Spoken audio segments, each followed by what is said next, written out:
Good afternoon. We are going to call this regular meeting of the Martin County School Board to order. If you would all please stand for the opening prayer by Reverend Anil Singh of Trinity United Methodist Church, and remain standing for the Pledge of Allegiance. Good afternoon.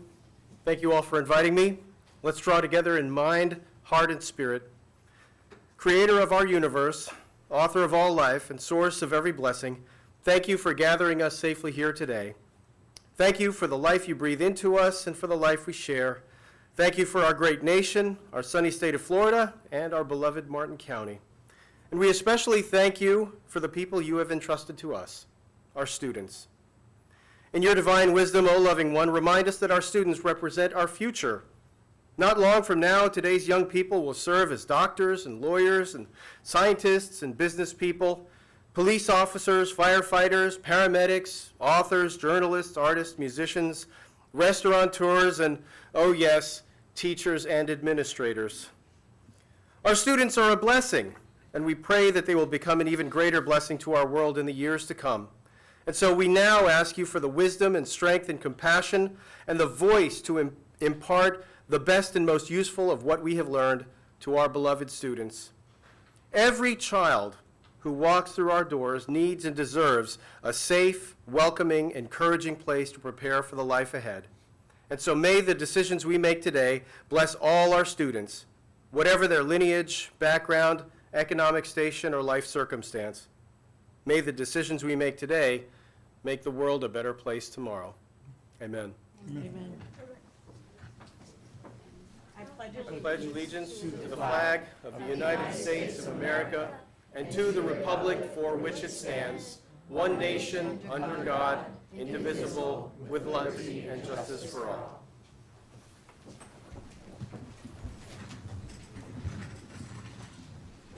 Okay, I'll call the roll. Ms. Pritchett? Here. Mr. DiTerlizzi? Here. Ms. Russell? Here. And Ms. Roberts? Here. Okay, thank you.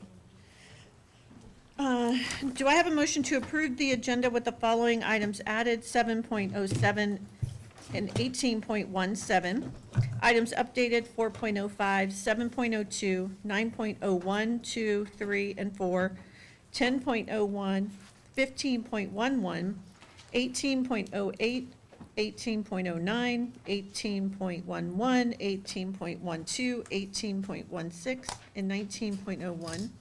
And the following items removed, 3.02 and 10.04, and item number 18.07 moved to immediately prior to district presentations. So moved, Madam Chair, as you said it. Second. I have a motion by Mr. DiTerlizzi, a second by Ms. Russell. All those in favor? Aye. Any opposed? Motion carries unanimously. Okay, do I have a motion to, or first of all, are there any items from the consent agenda that anyone would like to remove and move to action only? Okay, do I have a motion to approve the consent agenda less item 3.02 and 10.04? So moved. Second. I have a motion by Ms. Roberts, a second by Mr. DiTerlizzi. All those in favor? Aye. Any opposed? Motion carries unanimously. Superintendent Maine, did you have some announcement? Yes, Madam Chair. Members of the board, I would like to introduce and congratulate two members of the leadership team that are here with us this evening that have since received appointments. Dr. Melissa Riviota as our new Executive Director of Principals and School Improvement. If she please stand. Welcome. Congratulations. Dr. Riviota joins us from J.D. Parker, most recently as principal, and she will do a fantastic job leading our principals in the district and our school improvement initiatives. And please join me in recognizing Mr. Dan Moore, who is our new Director of Assessment and Accountability.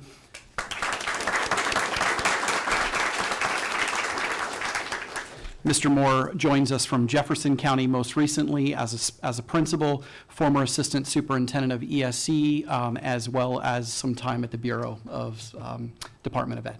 So, Perfect. welcome. Thank you. Thank you. Welcome to Martin County. Yes. Okay, we'll move right into, is there any board member discussion? Any board members have anything you wanted to talk about right now? Okay, seeing none, we'll move on to item 18.17, which is spam. Mr. Dieterlisi, did you want to start with some opening remarks while they get set up for their presentation? Yes, ask whoever, Michael, whoever's going to handle that presentation could come on up. So as you all know, we've been working with the SPAM organization, Mr. Putt, and several of the board members from the organization, and Mr. Main, and our staff, our building maintenance staff and all, and working with the portion of the building behind the new board chambers that we'll be meeting in hopefully next week. And we think we've got a plan worked out, and we wanted to bring it to you all and see if they wanted to say anything. And I know they have a short video presentation, maybe a few comments from some of their members and team players. So with all that, I want to thank staff also for really putting this on a fast track and making this happen. So, Mr. Putt, come on up and. Superintendent Main and Board, we appreciate the time here today and consideration for a space for SPAM, something we've been looking for, I think Stacy said 20-some years, a permanent space. We're excited about it, but kind of want to tee it up and show you a little bit about SPAM is about. For those in the room who might not know, our high school competitive robotics team representing all of Martin County. So we'll start with a video and have a couple of our members speak. Don't pause. Press play. Don't pause. Press play. Don't pause. Press play. Don't pause. Don't pause. Press play. Press play. Press play. Press play. Press play. Press play. Press play.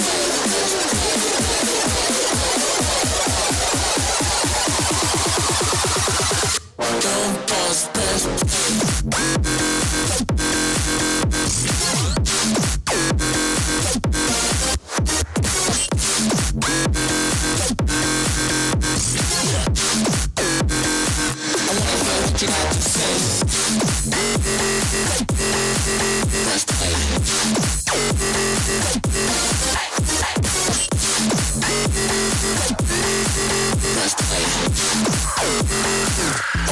What you got to say? Don't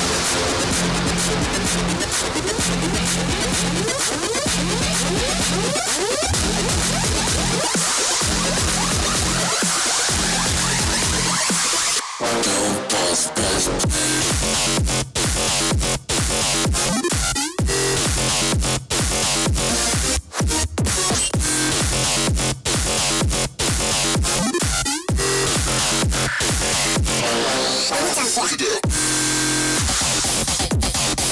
Press play.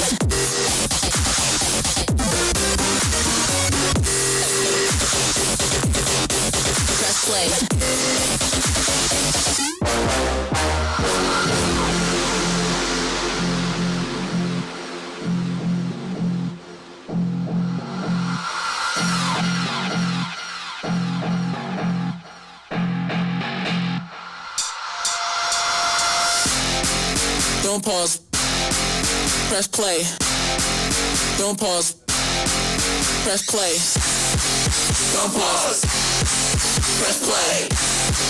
Don't pause. Don't pause. Press play. Press play. Press play. Press play. Press play. Press play. Press play. Press play. Press play.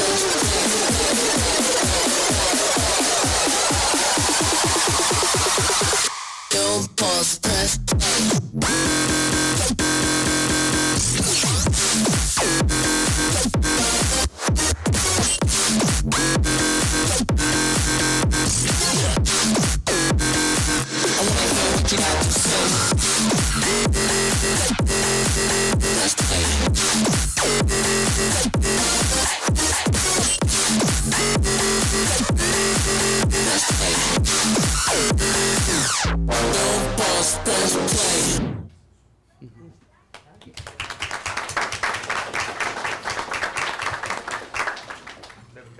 We have a couple speakers today. We have a student, Marissa, and also an ex-student, alumni, Christian Pollack, who is now a mentor.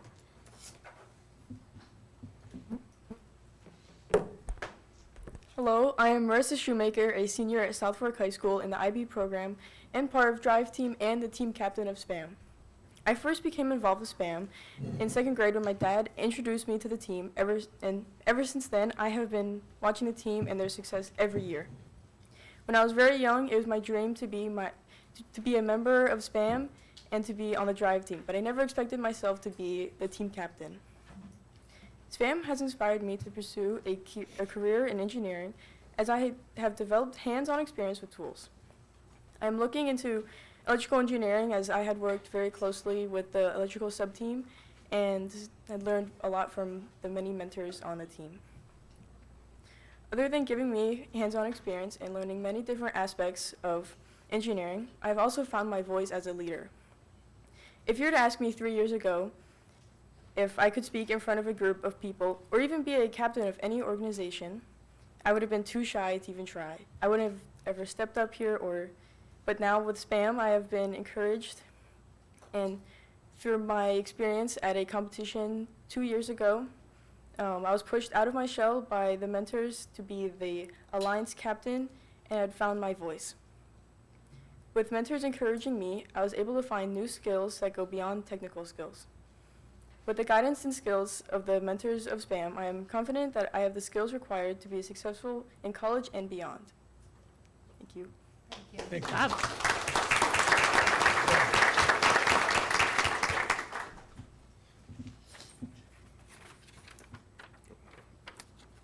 Sorry. Madam Chairwoman, members of the board, Superintendent Main, thank you for the opportunity to speak today. My name is Christian Pollack, and I was a Jensen Beach High School student from 2007 through 2011, and a member of SPAM Robotics. After attending the University of Florida and working in Gainesville in Arizona for some time, my wife and I moved back here to Stewart, where I'm proud to say I mentor for this team that had such an effect on my youth. You saw that great video that our media team put together on very short notice, I might add. And you've heard from Marissa about finding her voice and about confidence on the team. So I hope it's somewhat clear by now that SPAM isn't really about the robots. It's about solving hard problems. It's about confidence, and it's about communication. It's about learning and working together, and about sharing knowledge and forming real, trusting relationships. Every year we're given a game, and every year we brainstorm together about how to play it. Then we break off, the designers work in CAD, the machinists work in metal, and the programmers work in bits and bytes. The communicators work on essays, presentations, and video. And all these pieces come together in the end. But it's not instantaneous. The pieces come together in stages, in drawings, and in requests. In my time on the team, in my time as a mentor, I've watched students who couldn't read a tape measure a month ago be handed really complicated drawings. But they weren't scared. They said, yeah, I can do this. I can make this. And they could, because they knew that they had the knowledge and the support of a team behind them. I don't know what speaks to student confidence more than that. So I'm not saying that SPAM produces engineers or programmers or machinists, because we don't. That's not our goal.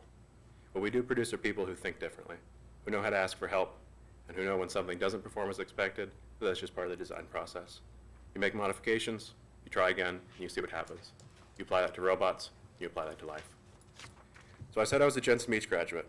I was. And as board member Roberts touched upon last time, I was in Mr. Silviera's physics, engineering, and vector robotics programs. And those are great programs. They deserve recognition of their own accord. They really were. At the University of Florida, I built race cars and I built autonomous vehicles. In industry, I've solved and continue to solve some very difficult engineering and optimization problems. And that's not to brag, but to say what gave me the confidence and footing to do all these things, I learned from the people right over there in Martin County on SPAM Robotics. There's no other program like this. I ask you as a school district, please support this with everything you can. Thank you. Thank you.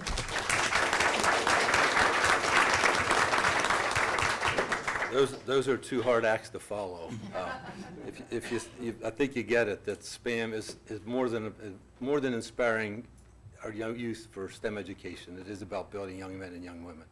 But in my job at FPL, we recruit more than 100 engineers a year from all the universities. I have contact with all of them. And really, we need more students coming into those engineering and technology programs. And it really starts at the high school level and really then down to the middle school and even before that. That's where the jobs are going to be. That's where the future is. And this program has done a great job over the last 27 years. James and Stacy Jones have led it for 27 years, to their credit. And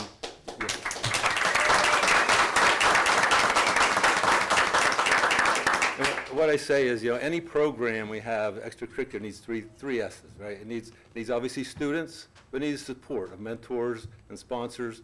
And the third is it needs a space, right? I remember when my son was a freshman, I went to pick him up the first night at South Fork. I'd never been to a SPAM meeting before. And I drove by, it was like 8 in the evening, it was dark, and the football lights were on this beautiful field. And then the baseball lights were on this beautiful field, the softball lights were on this beautiful field. And I come around the corner, and here's all these kids, our youth out there in a place much bigger than a little small trailer, and outside, doing work outside at night with lights on a dirt path. I said, we can do better. And as I met the students, I realized these students who are standing there were going to MIT, Georgia Tech, UF.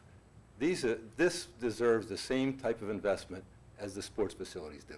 And so I'm really glad that we have an opportunity to close this, maybe close this deal and give SPAM a home, because they obviously have great students. And I want to brag on the sponsors too, because I've been involved with it 4 years, so I'm really new to this. There's many sponsors been there 10, 15, 20, 25 years. I mean, you heard Christian say his sponsors that impacted him are still sitting over there, and Christian's been out of college a few years. So you see the impact it has, you see the duration, you see the longevity, and really leveraging the talent in the community. When I was at engineering school, the best professor I had was a gentleman that worked as an engineer, and he came as a professor at night, because he really he taught us how things really work. There's tons of those mentors. There's the same thing. They have full-time jobs, but they're coming at night.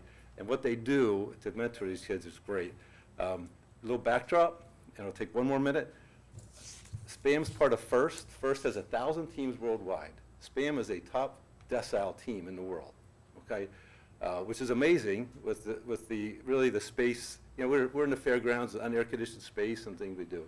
And when you go to these events, they're known for doing very well. And when you see the top teams at these world championships, they're from Silicon Valley, okay? So they're the Silicon Valley's kids. You see them from Israel, teams from Israel. You see these places that are really tech magnets, and you see those programs thriving.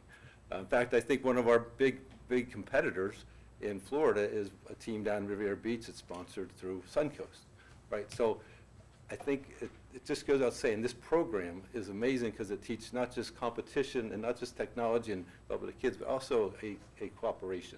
At the programs, at the events, there's a field about a half court of a basketball court, and we had 600 teams in Houston, and there's 8 of those fields, which is amazing. But every one of those teams is a 10 by 10 space called a pit. So figure 600 10 by 10 spaces. It's almost like a convention. And these kids are there helping each other. If the robot broke, I need a part, need something. So the relationships they make and the helping each other is really as much a part of this as the competing is. So again, I just want to give you all a backdrop of what SPAM is, why I'm enthused about it, and excited for the board to consider us for this space. Thank you. Thank you. Thank you. I would just like to ask the students and the mentors and the parents and anybody else involved in SPAM to just stand up and let us honor you, because you guys are doing a great job. Thank you.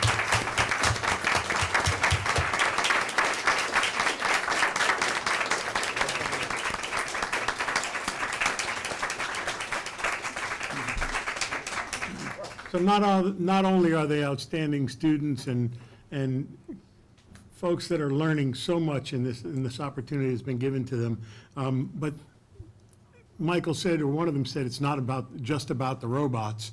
They have a complete machine shop.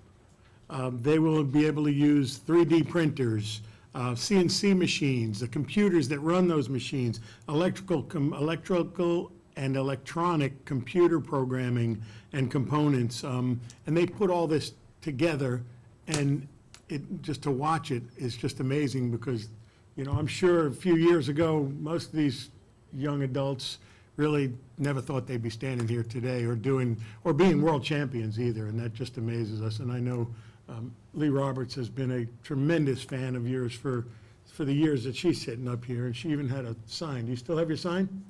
On the back here? Oh, yeah, she has a sign on her computer that says, "I love Spam." And everybody asks her if she eats it, but regardless, thank you all for being here. We appreciate it, and I guess we can move on with Yes. where we're at. Thank you, Michael. So this is an action-only item, and I think it's really just the board authorizing our staff to, we're not approving any expenditures at this point. They're still working on the budget, but just authorizing them to start working on the design and putting together the plan, and then that'll come back to us. So if we could get a motion to that effect? Madam Chair, I'll move staff recommendation to move this forward in the design elements and estimates for electrical contractor and the use of the SDO warehouse facility, which is behind our new boardroom at the new district headquarters. Well, not so new anymore, but at district headquarters. Second. Okay, I have a motion by Mr. DiTerlizzi, a second by Ms. Pritchett. All those in favor? Aye. Any opposed? Motion carries unanimously.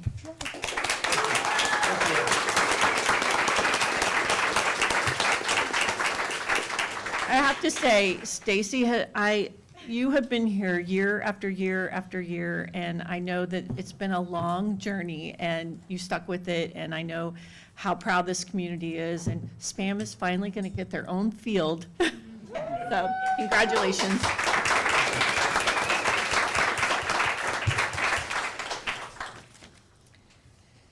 Okay, moving on, I don't know, you guys don't have to stay if you don't want to, because if you want to take a second and if every. We are next generation now. Oh, So this, Kelly is an alumni also. All And then this right. is our next crew coming in, so that's awesome. sustainability. Yeah, Homegrown. All right, Yeah. you want us to leave? no, you don't have to. You are all welcome to stay, but you don't have to. I think we're gonna carry the party out in the parking lot. Yes. So. All right, we'll give you a minute. Thank you. Congratulations. And there are cheerleaders on the team too, that moms who don't do robotics. Well, you're going to have enough room in that new facility to have cheerleaders Thank you so much. and cheerleaders. Thank you, everybody. Thank you. Could be a whole nother program.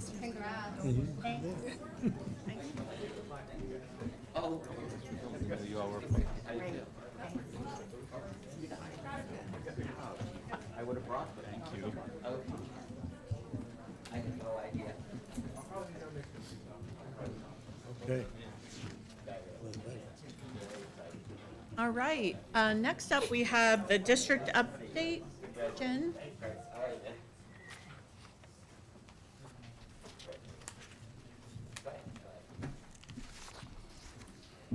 Good afternoon, Madam Chair, school board members, and Superintendent Maine. I'm pleased to bring you this month's school district update.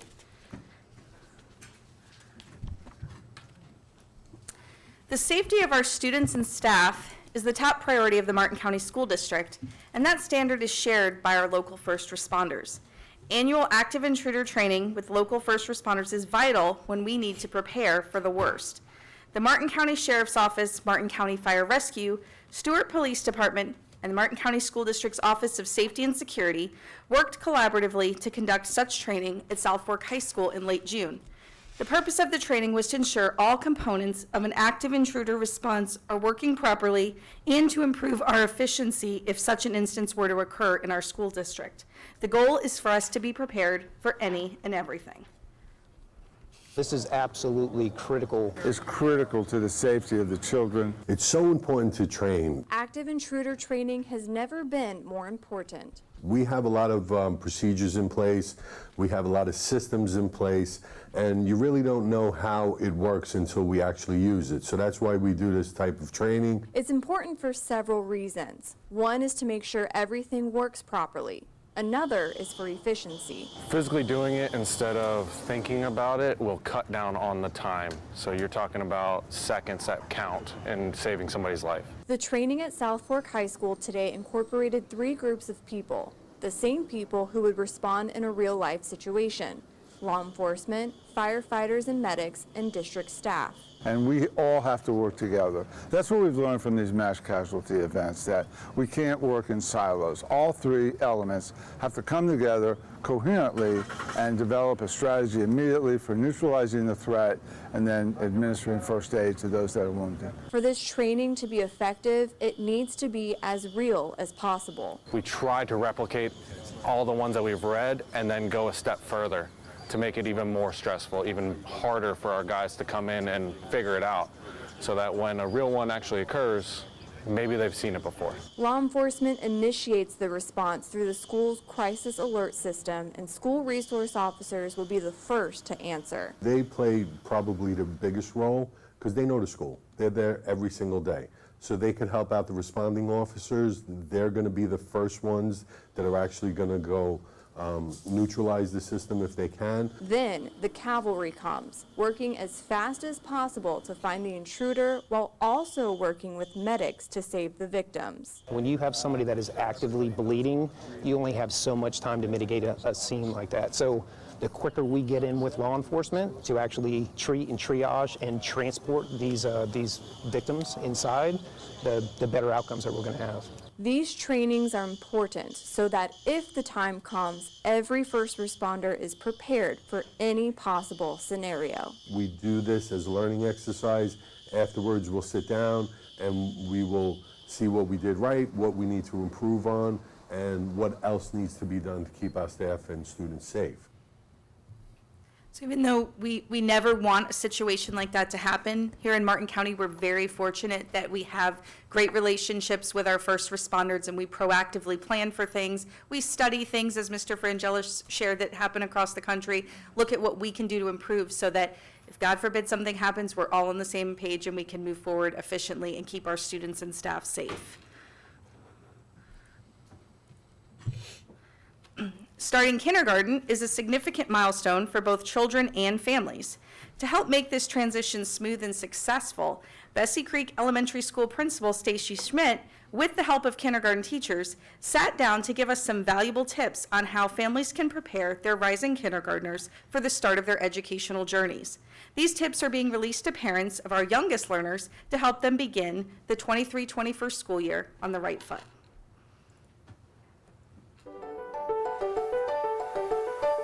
When I talk to teachers about kindergarten readiness, the skills they believe to be the most helpful are independence, the ability for a student to get in and out of the car, dress themselves, use the bathroom without assistance, wash hands without a constant reminder, open food containers and packages for lunch. Allow your children opportunities to do these things and encourage them to attempt them before rescuing them and doing them yourself. I'm guilty of that one. Self-help.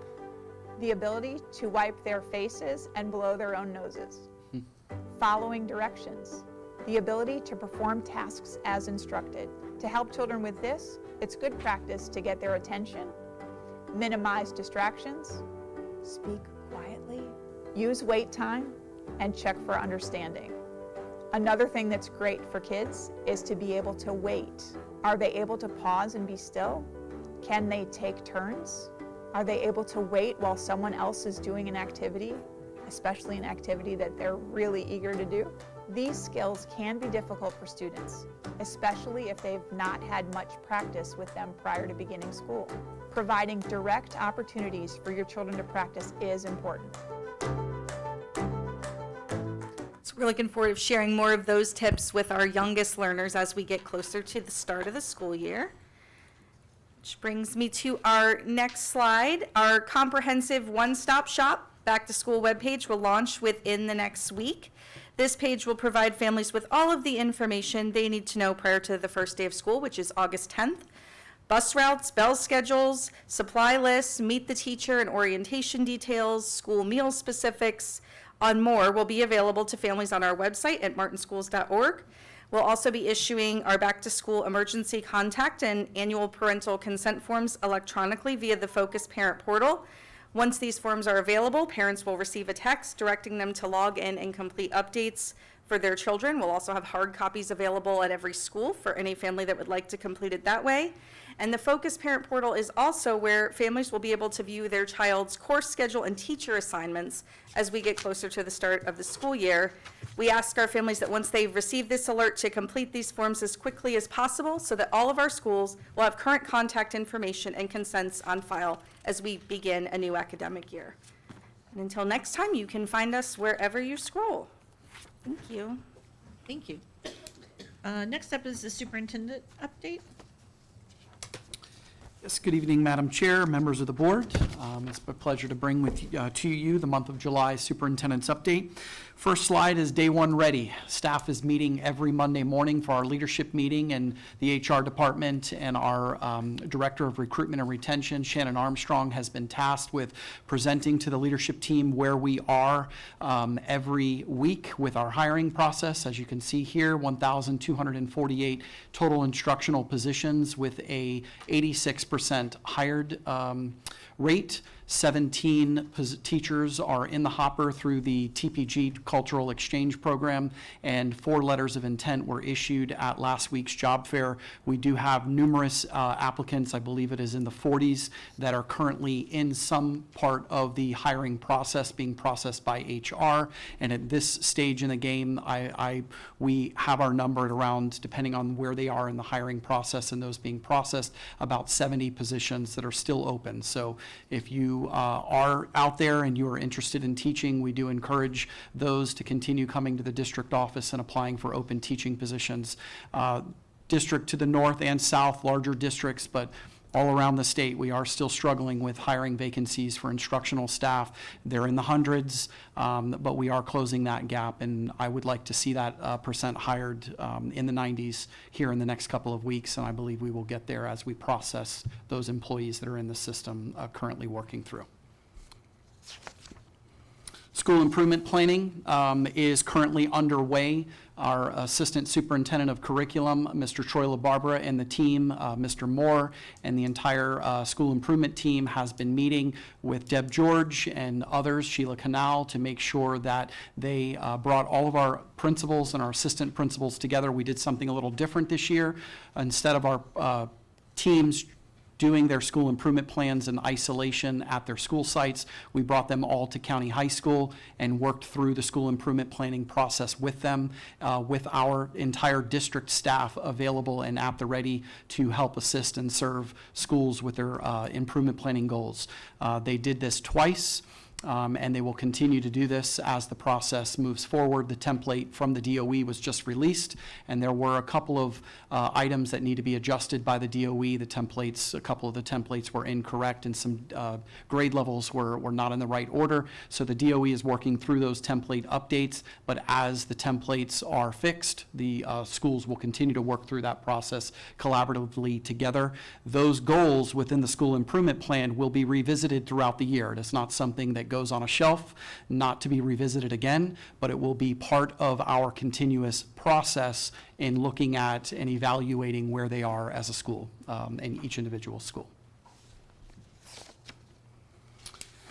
Superintendent's back to school kickoff. I'm very excited to show you this video. It's going to be something a little different and a little more pep rally in nature. So if Jen can show the video, it'll let you know. Y'all ready for this? Greetings, faculty and staff. Michael Main, Superintendent of Schools, wanting to kind of talk to you a little bit about our Superintendent's Kickoff that we have scheduled for you on August 4th. Some really exciting day and morning planned for you. I am pumped up and ready to start the new year. You're going to report to your school site where you will all, as a family, as a school family, jump on a school bus. The bus is going to bring you to Martin County High School.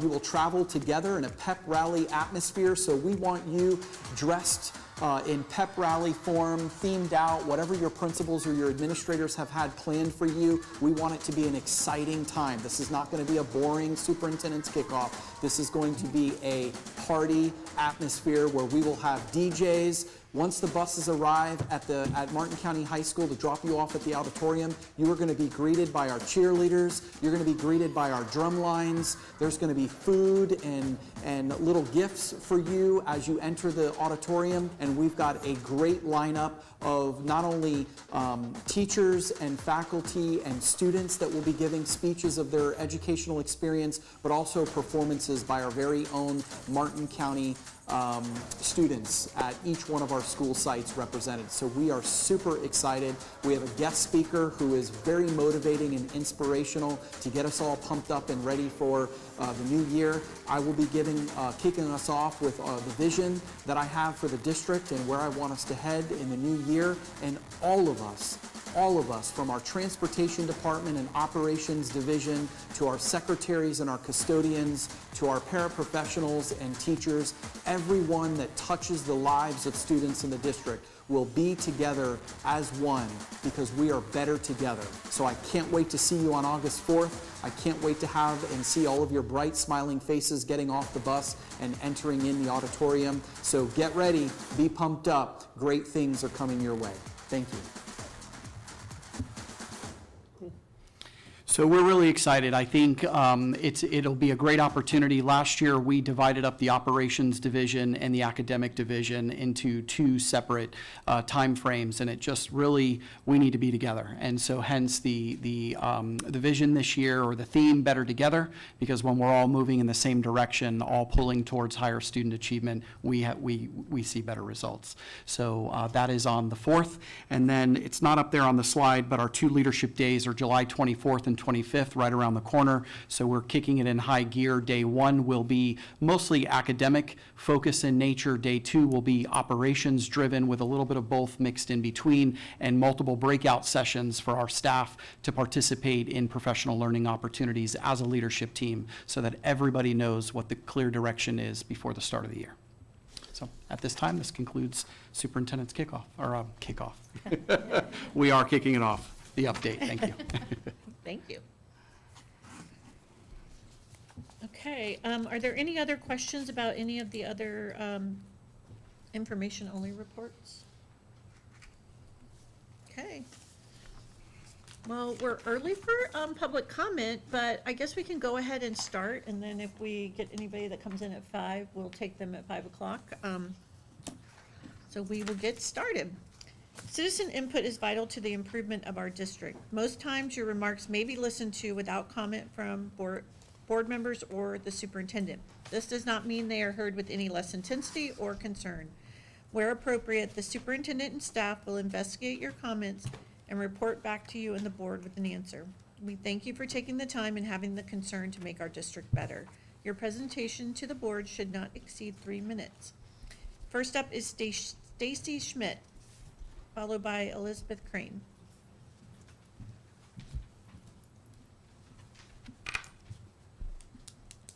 Am I in the right spot? Yes. Okay. Good evening, Madam Chair, Mr. Superintendent, members of the board. My name is Stacy Schmidt, and I am principal of Bessie Creek Elementary. And I wanted to start by saying that I like to take an opportunity every once in a while to come in front of the board, because I think it's important for us to speak our goals out into the ether and get as many people on our cheerleading team as possible. So thank you for allowing me to speak to you and give you some updates about Bessie Creek. We're a special school in Palm City, and this year we're expecting about 610 students, including our VPK students. Some special stats about our school include we're 20% ESE, 28% now free and reduced lunch, and 22% school choice. I believe we have the highest percentage of school choice students in the district. We're proud of the gains we've made in terms of student growth and achievement over the last 4 years, in spite of things like COVID and remote learning, and we still have a goal to become #1 in the state. To achieve this, 100% of our students will need to be proficient readers and mathematicians. So our school improvement efforts are threefold. First, we're full steam ahead with creating literacy experts in every K-2 classroom.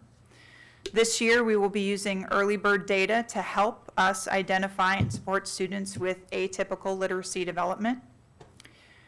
We're going to be doing that for every student in our pre-K through first grade space. And I wanted to just say a big thank you to the PD department for supporting the reading micro-credential program through UF Lastingers Institute, because it's giving us a ton of literacy expertise, and it's giving me an even greater sense of urgency for making sure kids are on pace and getting the supports they need as early as possible. Our second focus centers around ESE and ensuring all of our students that are identified as needing specialized instruction are learning and growing in ways that eliminate achievement gaps. We're going to put our heads together this year and make sure that we're getting creative and that all of our students have opportunities in addition to regular instruction for students to benefit from small group. Third, targeted small groups will be used in grades 3 through 5 to fill gaps for students as well as help push students to higher achievement. And this year, something new that we're doing is we're putting Cambridge on the Related Arts wheel so that all students in every grade level, K to 5, will be going through global perspectives to refine and grow their Cambridge learner attributes of confidence, responsibility, innovation, engagement, and reflection. Our preliminary data from assessments shows our students are improving in proficiency and growth, and we're looking forward to getting every student on grade level by the end of second grade. And that's how we're going to get to number 1 in the state. Thank you. Thank you. Elizabeth Crane, followed by Cindy Summers. Well, good evening, and I just am so grateful that we have this venue to be able to come as citizens and to be able to speak our minds. And I've been here, this is probably my 4th time. I've never been involved too much other than when my children were in school, but because of all the books that have been put into the schools that have, gratefully, we have taken many of those out that are pornography. And I'm so grateful that that's been proactive, because as I see it, what is happening is the Constitution says that the government exists for the benefit of the people. But what happens when the government grows, it becomes an administrative state. And it says the people exist for its benefit, and that's what I see happening. And when the only tool a person has is a hammer, the whole world looks like a nail. You don't agree, you get hit. And I'm glad I'm still able to stand up here and say the children are the priority, not the adults, not their opinions, not their ability to be able to promote their lifestyles. It's to educate our children and to protect them from predators. It's so key that we as adults protect our children. So I am here today to just say how grateful I am and thank you for all the work that you do. Thank you. Thank you. Cindy Summers, followed by Matt Theobald.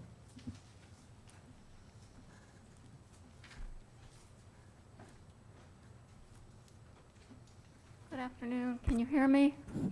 Okay. First of all, I'm so impressed by that STEM program. I had never heard about it, and I just think it's a wonderful program.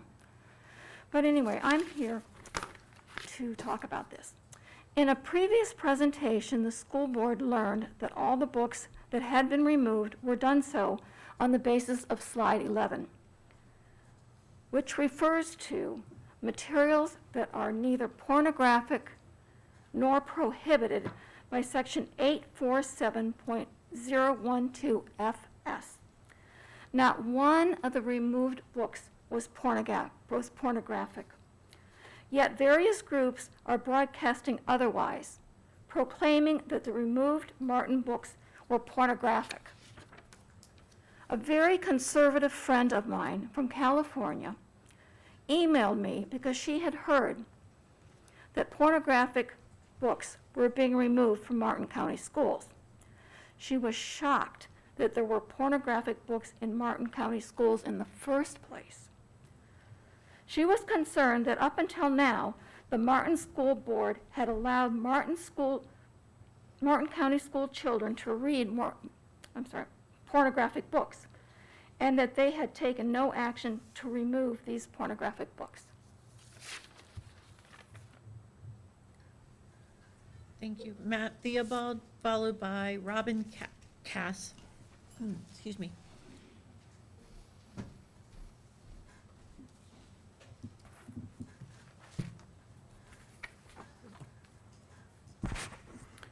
Good afternoon, Madam Chair, members of the board, and Superintendent Main. Thank you for the opportunity to speak with you today and introduce myself to those who don't know me. My name is Matt Theobald, and I am the newly elected president of the Martin County Education Association, your teachers union here in the district. I was born and raised here in Martin County. I am the proud product of our public schools, and for the past 14 years, I have taught social studies at my alma mater, Martin County High School. It is an honor to stand before you in this new capacity as president of the MCEA. I became a teacher because, like you, I wanted to make a difference in my community. As the president of MCA, I will continue to serve my community by representing the teachers of our district and acting as their voice on a myriad of issues that affect us all. I believe that it is essential for teachers to have this voice, dedicated to protecting our rights as educators. It is essential to ensure a safe and professional work environment that allows us to do our jobs, and most importantly, because teachers, like our students, are human beings and deserve to be treated as such. As the union president, I will work tirelessly on behalf of all teachers, and I look forward to working with you and the fantastic administrators and staff of this district to ensure that our teachers receive what they need so that they can carry on our district's mission to educate all students for success. I will be reaching out to each of you in the coming days to schedule an appointment so that we may continue to get to know one another and share our common goals for student success. As we begin another school year, I want you to know that I'm available to assist you and the teachers of our district in whatever ways that I can. After all, I am here to help. I thank you for your time, and I wish you and all of the teachers and students of the Martin County School District a wonderful school year. Thank you. Thank you. Robin Cass, followed by Wendy Clayton. Hi. Thank you to the school board and everyone.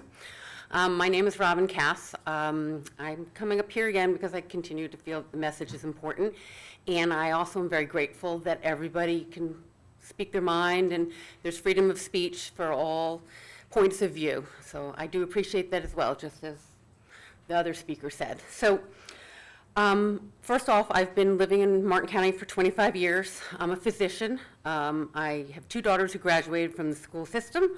One is a PhD student in history, and the other one is applying to medical school. And I feel strongly about education, and that's why I give you that background. So I just wanted to restate that I remain concerned about the children growing up in Florida and in our community. Being able to read diverse books about all types of people is essential to learning, understanding, and growing as a person, and growing to be a responsible member of one's community. Books with diverse plots, even shocking, or if they're a bit scary, or with characters from different ethnic backgrounds, or who might be part of the LGBTQ+ community, or have lived through some financial or traumatic hardship, opens the reader's mind and eyes to issues important for all of us to learn about. Reading about characters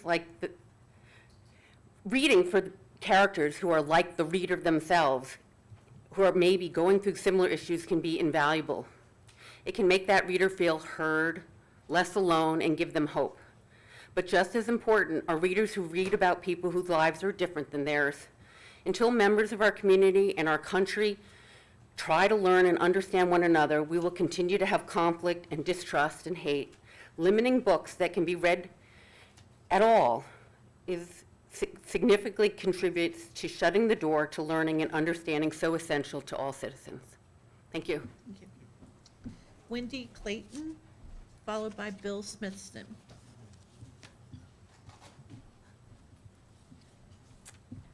Thank you for this opportunity to speak to the board.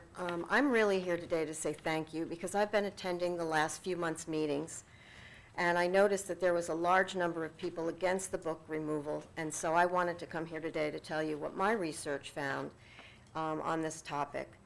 So this is my 4th meeting, and as a taxpayer in Martin County, I want to know where my tax dollars are going, and I want to be involved. So again, I wanted to come to thank you today in support of your support of Governor DeSantis and Senator Rick Scott's laws regulating pornographic materials in our schools by removing offending books from the school. Regardless of whether students identify as straight, gay, or trans, the books that educate on topics such as bestiality, pedophilia, which are both illegal acts, and those books with sexual violence, masturbation, education, and other pornographic content are not topics that I would want to see being educated, students being educated on in our schools. I mean, I feel these topics would serve to sexualize and pervert young children.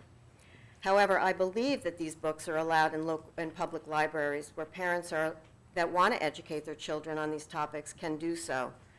The curriculum transparency law requires that school book selections to be free of pornography and prohibited materials harmful to minors, and mandates regular removal or discontinuance of books that do not meet state guidelines in our schools. So I am happy to see that there's a more healthy curriculum in our schools here in this county, and that my tax dollars do go to support Martin County schools, and that you're teaching our children needed courses to prepare them for their future. So I thank you again for supporting proper education for the schools in Martin County. Thank you.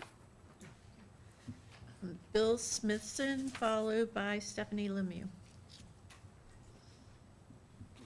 Madam Chair, members of the board, and Superintendent Main.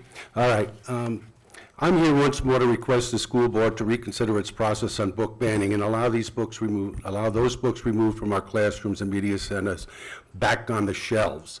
There were far more residents in the last few months that I've been here voicing their objections to the book bans than those favoring it. And those favoring it were only in the minority, and often said they spoke for the many. But if they were speaking for the many, then why weren't they here to express their passion for banning those books? All right, but the vast majority were against the book bans.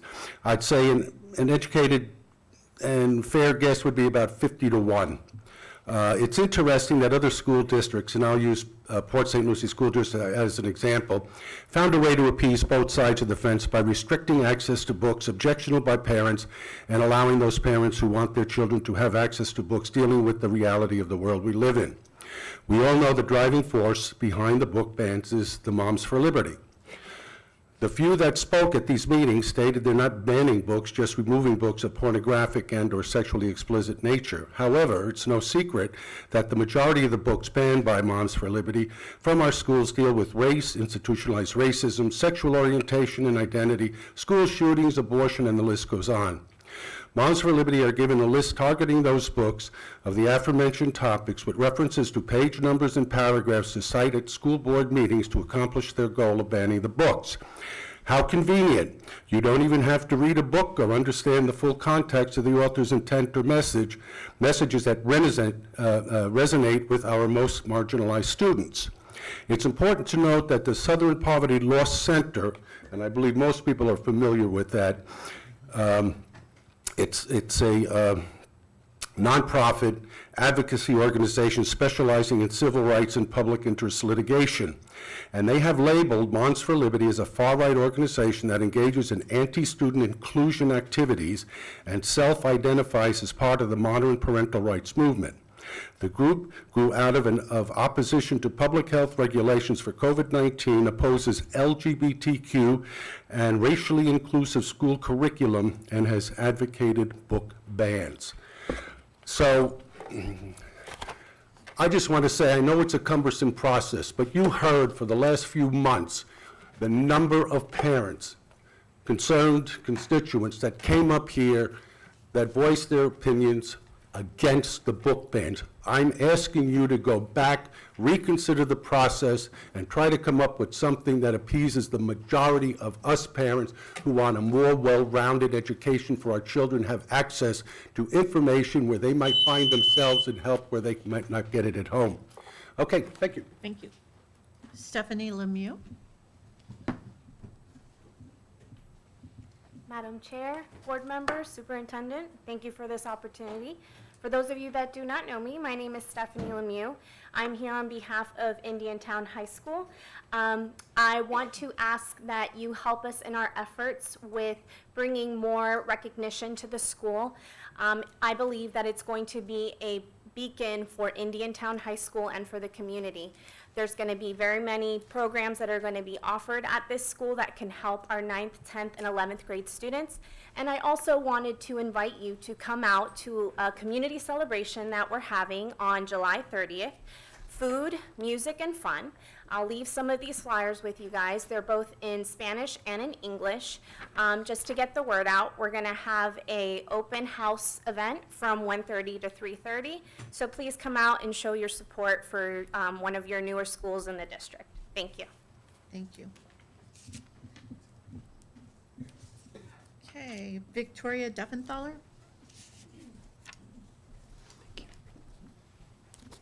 Good evening, thank you. During our local school board meeting, speaker after speaker has asked our school board for a procedure by which a parent can request that a book be reconsidered to be returned to the classroom and school library. Now it appears that in an effort to take away even more local control, Governor Ron DeSantis signed a new law that took effect July 1st, 2023. HB 1069 says that if a parent disagrees with a school board's decision about a book challenge, they can request the Florida Commissioner of Education appoint a special magistrate at the school district's expense to hear the case. Note that our commissioner is appointed by our governor, and the special magistrate is not appointed by an independent entity, but indirectly by the governor's appointed representative. The law reads, a special magistrate shall determine facts relating to the school district determination, consider information provided by the parent and the school district, and render a recommended decision for resolution to the State Board of Education within 30 days after receipt of the request by the parent. Besides the fact that a process is used to review such challenges, the cases require school districts to incur this expense. This is a blatant ploy to discourage book reconsideration challenges. Books are being removed from libraries or subject to restricted access within those libraries based on an ideologically driven campaign to push certain ideas out of school, which was said by PEN America. Is this a tactic, again, to circumvent the rights of those who disagree with Governor DeSantis, his allies, and his political base to ensure the freedom of some over the freedom of others? We must stand up for the safety and education of our children and the future of our country by not sitting idly by, but rather by becoming fierce advocates for protecting the First Amendment rights of everyone. Thank you. Okay, I don't have any other comment cards, and we're going to take a really quick break, probably 5-minute break for everyone. And we'll come back, and if there's anyone else from the public who would like to speak at 5 o'clock, we'll just wait a few minutes. Perfect. All right.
Okay, we are going to resume our meeting, and we will wrap up public comment. I have one more public comment.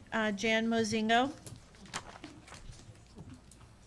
Yes, thank you, and I will keep it very brief this time. I just wanted to address the board and thank you for all for your time and for what you do for this community, for pouring into our kids, the schools, the educator, and all the people here, the superintendent, and all the people that are involved in education. I just really want to thank you because Martin County is so important, and our children and our families are gold, and what you are doing is right, and it has integrity, and we want you to know that we stand with you, and we will be with you, and we appreciate every minute that you serve and everything you do for us, and so I just wanted to thank you. Thank you. Thank you. Okay, that will wrap up public comment. We're going to move into our action-only items on the agenda. 18.101, there is no school board travel. 18.02 is approval to reclassify approximately $2.1 million in unassigned general operating fund reserves to the committed category of general operating fund as of June 30th. Move approval. Second. I have a motion by Ms. Roberts, a second by Ms. Pritchett. All those in favor? Ms. Russell. It was me. Oh, sorry, Ms. That's okay. Russell. I wasn't looking up. Okay, I have a motion by Ms. Roberts, a second by Ms. Russell. All those in favor? Aye. Any opposed? Motion carries unanimously. 18.03 is the Cognia Statement of Work for the Strategic Plan. Are there any questions for Mr. Main? Move approval. Second? A motion by Ms. Roberts, a second by Mr. DiTerlizzi. All those in favor? Aye. Aye. Any opposed? Motion carries unanimously. 18.04 is renewal of the pre-kindergarten program collaborative agreement with the Early Learning Coalition. And I will recuse myself from this item since I work for the Early Learning Coalition. Do I have a motion? Motion to accept 1804 renewal pre-kindergarten program collaborative agreement with the Second. Early Learning Coalition. Okay, I have a motion by Ms. Pritchett and a second by Mr. DiTerlizzi. All those in favor? Aye. Any opposed? Motion carries 4-0 and with me recusing myself. 18.05, approval to piggyback Omnia Partner Cooperative Disaster and Non-Disaster Restoration. Move approval. Second. I have a motion by Ms. Roberts, a second by Ms. Russell. All those in favor? Aye. Aye. Any opposed? Motion carries unanimously. Madam Chair, I didn't see in there, and I'm sorry. I didn't see in there who we're piggybacking with. Does anybody know? Renee, that's a Renee question. Belfour USA Group of Friends. Omnia Partners. Okay, thank you.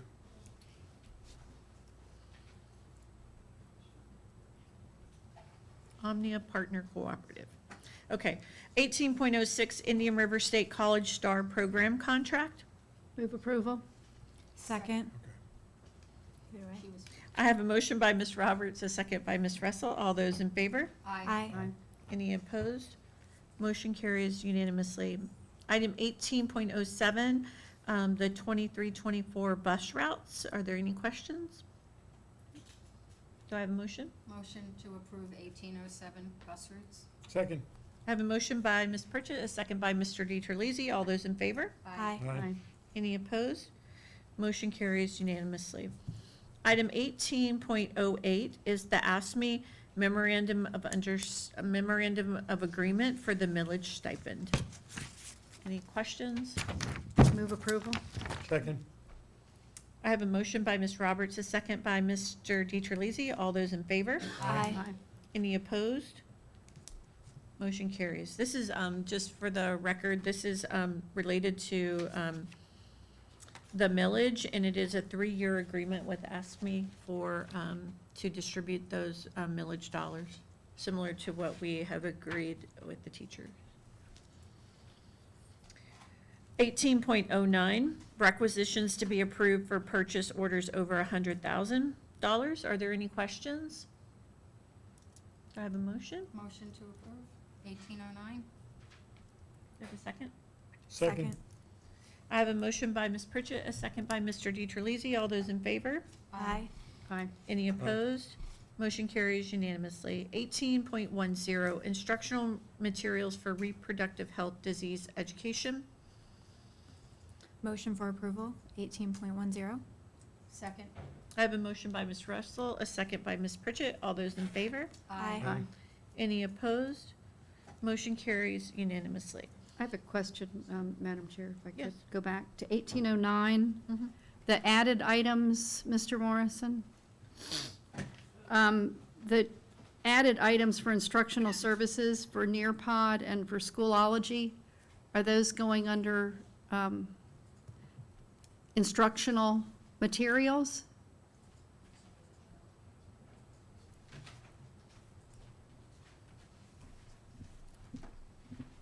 Thank you, Madam Chair, board members, superintendent, members of the public. In reviewing the Instructional Services Department budget with Dr. White prior to her retirement, those items are going to go under the Curriculum and Development budget in the General Operating Fund.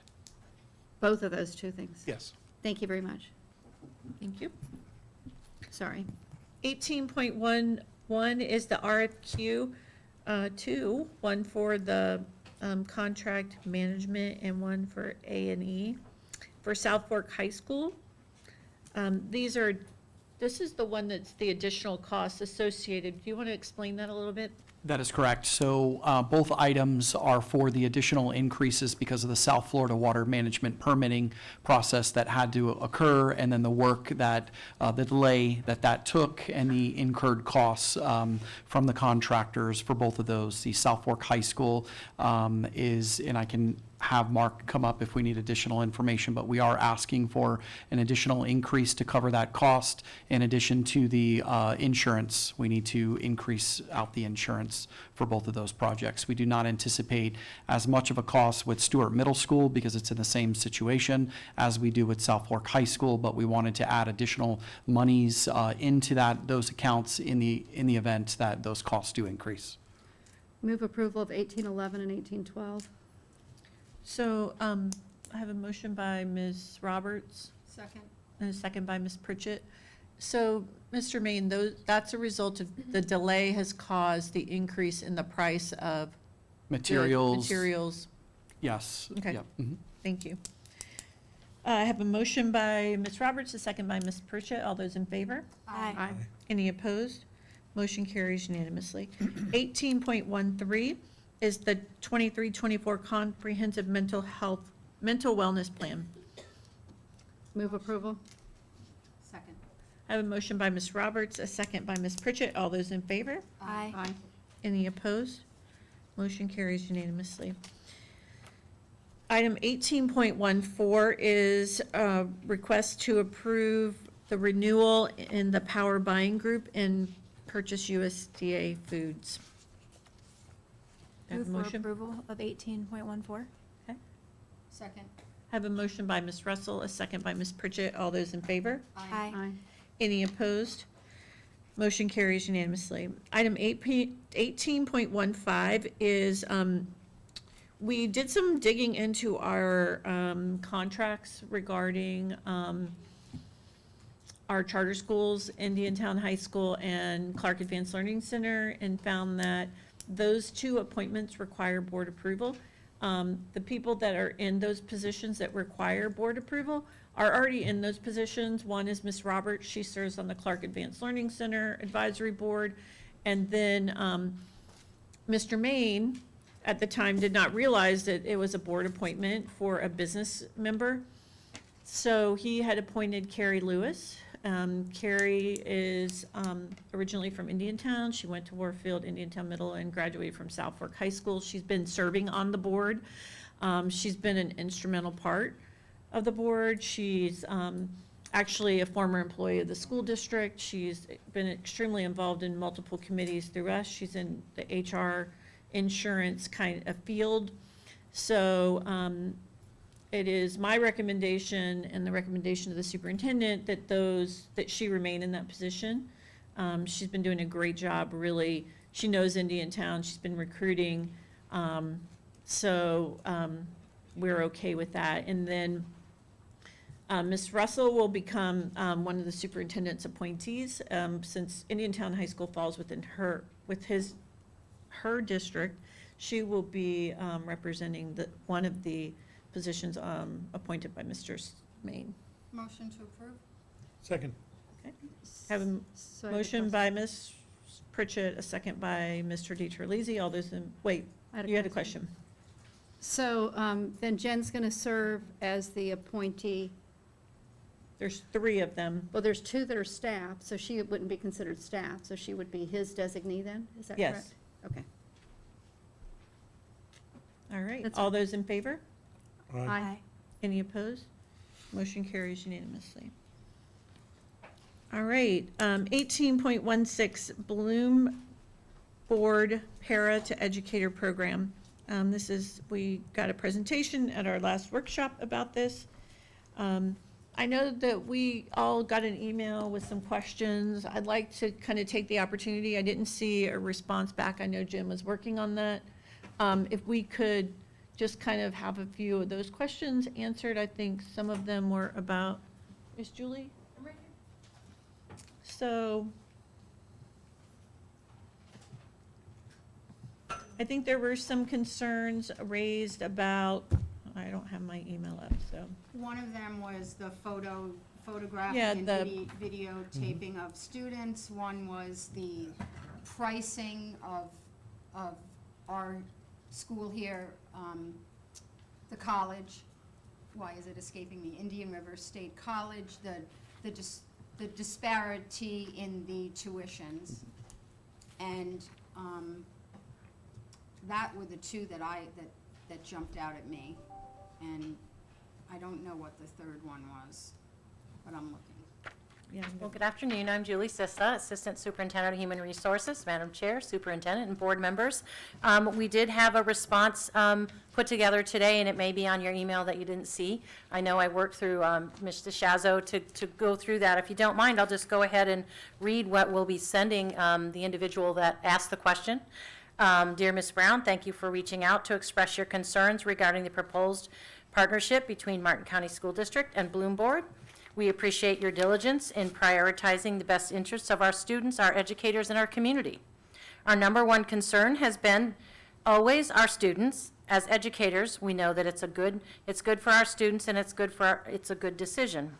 As of today, teacher staffing is one of the most critical areas of focus for the district, and reliance on traditional degree programs alone is not going to help build the pipeline we need to support our students. And as you know, board members, you approved 2 pipeline contracts for us today that we appreciate very much with FAU as well as IRSC. However, those are traditional pipeline programs, and this is a different type of program. Bloomboard and the partnership with Lake Erie College enables Martin County School District to offer a program that no other in-state tuition currently provides, which is a degree program specifically designed for paraprofessionals working full-time, which means they're our employees and they'll be in the classroom working full-time. The program offered by the school district is designed to cater to currently employed paraprofessional and aims to remove the various obstacles they often encounter when pursuing a degree through a traditional program.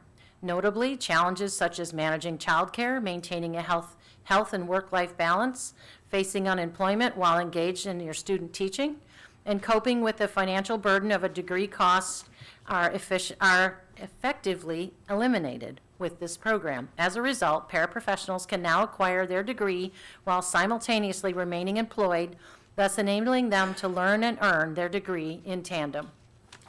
As stated in the presentation to the board at the board workshop, Bloomboard program does not override any district policy regarding videotaping of students or staff, and we believe that the teaching apprentices who are completing their artifacts adhere to all policies set forth by the Martin County School District. The goal of the video is to ensure best teaching practices and examine the competencies mastered by the aspiring educator. Again, our goal is to get those artifacts and the classroom management or whatever they're actually targeting during that program, but within the policies that the Martin County School District has approved. As for the comparison with Indian River State College, While we recognize the importance of local institutions, Lake Erie College's program will allow our paraprofessionals to work and learn simultaneously, reducing the impact of their work-life schedules and allowing for more seamless integration of academic learning into practical teaching. Throughout the entirety of the program, each candidate will complete 60 portfolios, 60, wow, that sounds daunting, of real-life educational practice, which when coupled with their Martin mentor, will ensure that each candidate is equipped with the expertise and knowledge to efficiently teach Martin County School District students. In our research, we have found the cost of this delivery method to be comparable, if not cheaper, than other alternatives, and we believe it to provide greater long-term savings, given the reduced cost in teacher attrition. Lastly, we agree that transparency is paramount in a long-term partnership. We are actively working with Bloomboard to ensure all paraprofessionals fully understand the expectations and commitments before enrolling in the program, and look forward to sharing the program with Martin County School District community as we continue to explore innovative ways to ensure that all our students have well-trained teachers in their classrooms. Some of the other things I wanted to mention, we actually have a meeting with IRSC coming up because I had been there recently for a breakfast representing Mr. Main. And they're interested in how they can work to us to build their program. So the first thing they brought to me was the STAR agreement, which we have one student, which will be with Stacy Schmidt at Bessie Creek Elementary this year, but we can have up to 3 at each school. So we know we'll be able to work with IRSC, but again, that's the traditional program. So that student, you know, it does help us, but it's different than bringing our own paraprofessionals into a bachelor's degree to teach. So I really feel like we have addressed these things, but if you have any other questions, I also have Michelle Licata here from Bloomboard. No? Okay. Do you have a question? So I just want to clarify, so the STAR agreement that we agreed to tonight is up to 2, correct? I believe it's 3, but I don't have it in front of me. I can get it in front of me real quick. I believe it's 3 per school. Right now, we only have 1 in our district that is going to start in August. Okay, I thought hang on, let me find it then. Want me to I grab thought it? Yeah, please. And also, just to clarify, this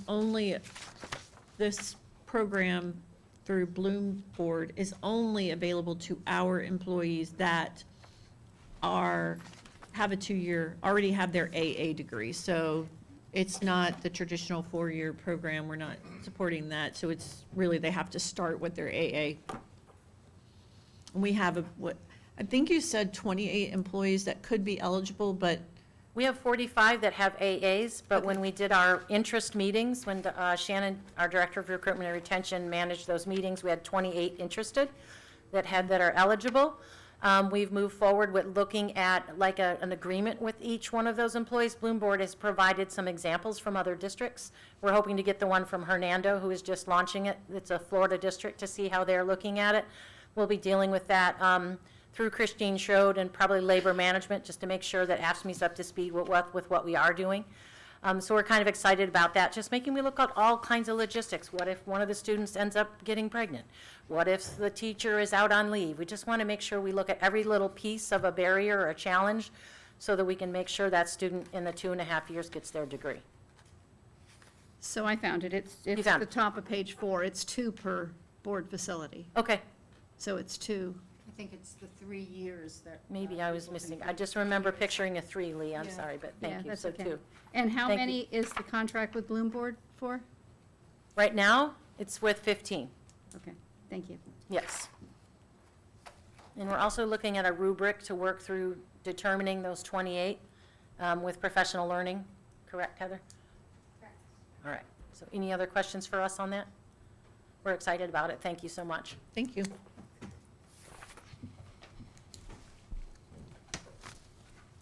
So did we have a motion? I'll make a motion to accept Bloomboard 18.16 Para to Educator Program for Martin County School District. Second. I have a motion by Ms. Pritchett, a second by Mr. Dieterlisi. All those in favor? Aye. Aye. Any opposed? Motion carries unanimously. All right, moving right along. We have our first review of the Student Code of Conduct.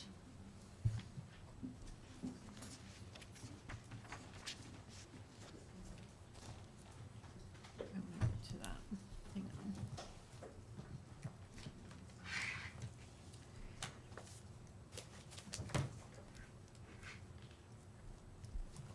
So, board members, because we did not get this posted in a timely, we're going to really try to hash this out tonight, what this language is going to look like.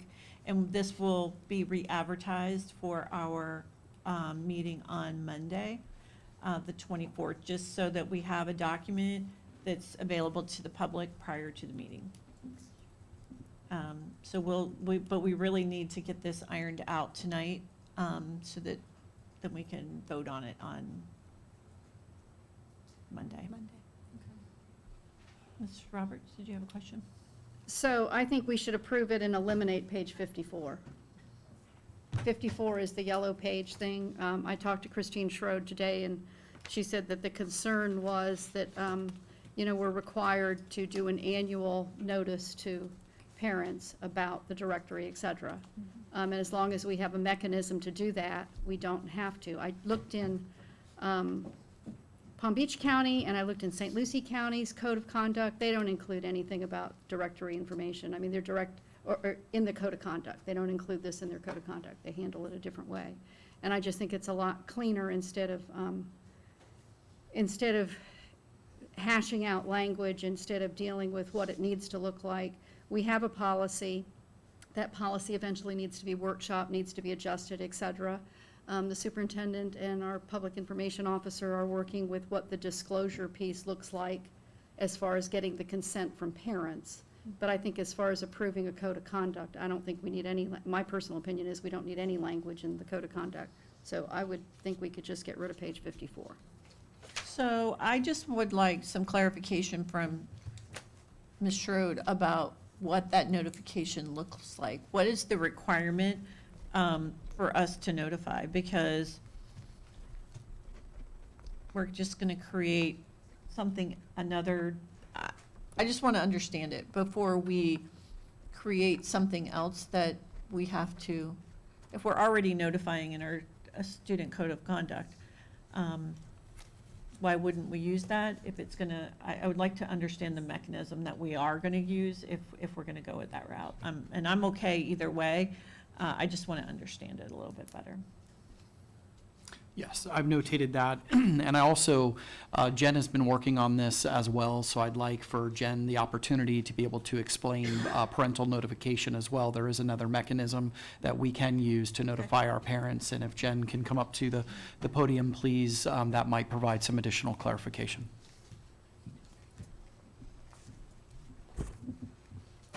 Good evening, Madam Chair, school board members, Superintendent Maine. Once again, I'm going to pull up an attachment on the screen behind you so you can kind of see some of what we've been working through with our annual parental consents.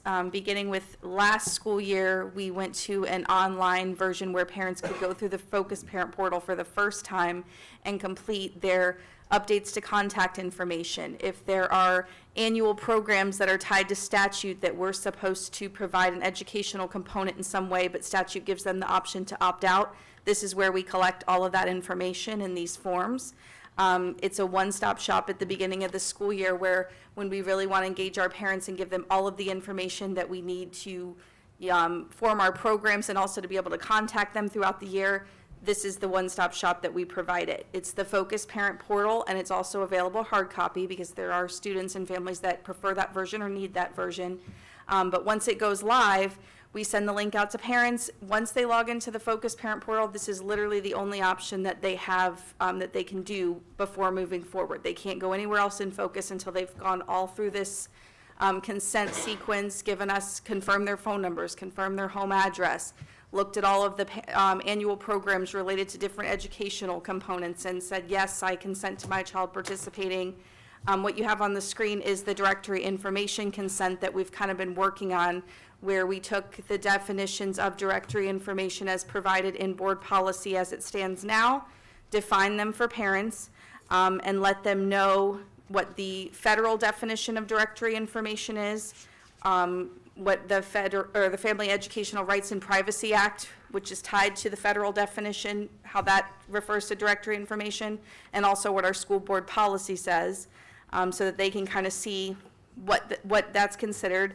We want to make it clear to families that in the majority of situations, even though the federal law says that something could be given out, there are tons of other laws that preclude the release of student data in the majority of situations. So when we don't want families to feel like when someone comes in and says, I want to get a list of this with these fields, in most cases, there's going to be another law that would preclude the release. There's public records laws for specific members of law enforcement community and DCF, judges, things of that nature. There's also laws that cover different situations with third-party vendors. The majority of the things that we kind of made clear in the red writing that we want parents to be aware of, that is, and we discussed this at the last board meeting, is that if parents do not want their child's name or their home phone number or their cell phone, anything released for their family at all to any person, that's going to kind of hinder their ability to receive information from vendors related to yearbooks, class rings, different types of things on campus that traditionally happen annually, school photos, purchasing of their child's school photo, if they do not want that information released. But again, making it very clear to families that there are lots of laws that prevent the release of this information in most situations, and we're very careful about, what we disclose and how we disclose it to make sure we're in compliance with federal, state, and our board policy.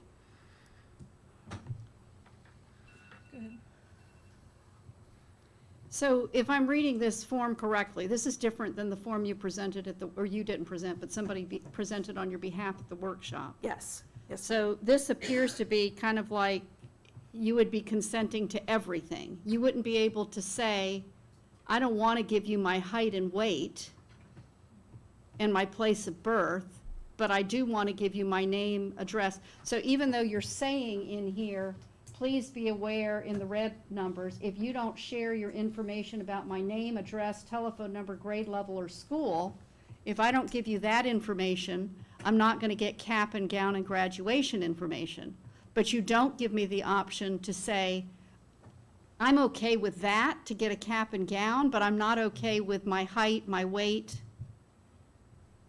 Is that correct? Email address. Yes, ma'am. So Physical address. staff's recommendation, and this is part of what we want the board to kind of look at and think about as well, is with the volume of fields that FERPA defines as directory information, and also that our current school board policy defines as directory information, we want to be very clear and careful that if a parent has indicated, if we gave them a list of the 10 things, however many things there are, and they only indicated one, we want to be very cognizant of the fact and have that parent's trust that we're not going to accidentally give out the one field that they have delineated that they don't want given out about their child.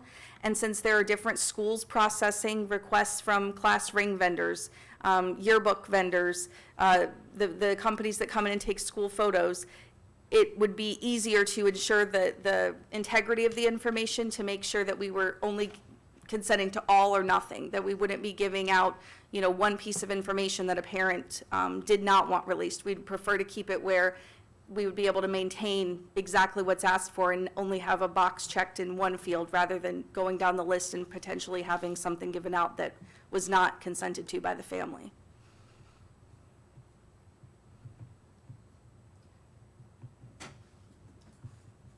So what you're saying is, if I have a child in the Martin County School District and I don't want to give you that child's weight, height and weight, I would refuse the consent, and I would not get graduation information, I would not get yearbook information, I would not get anything. Is that what you're saying?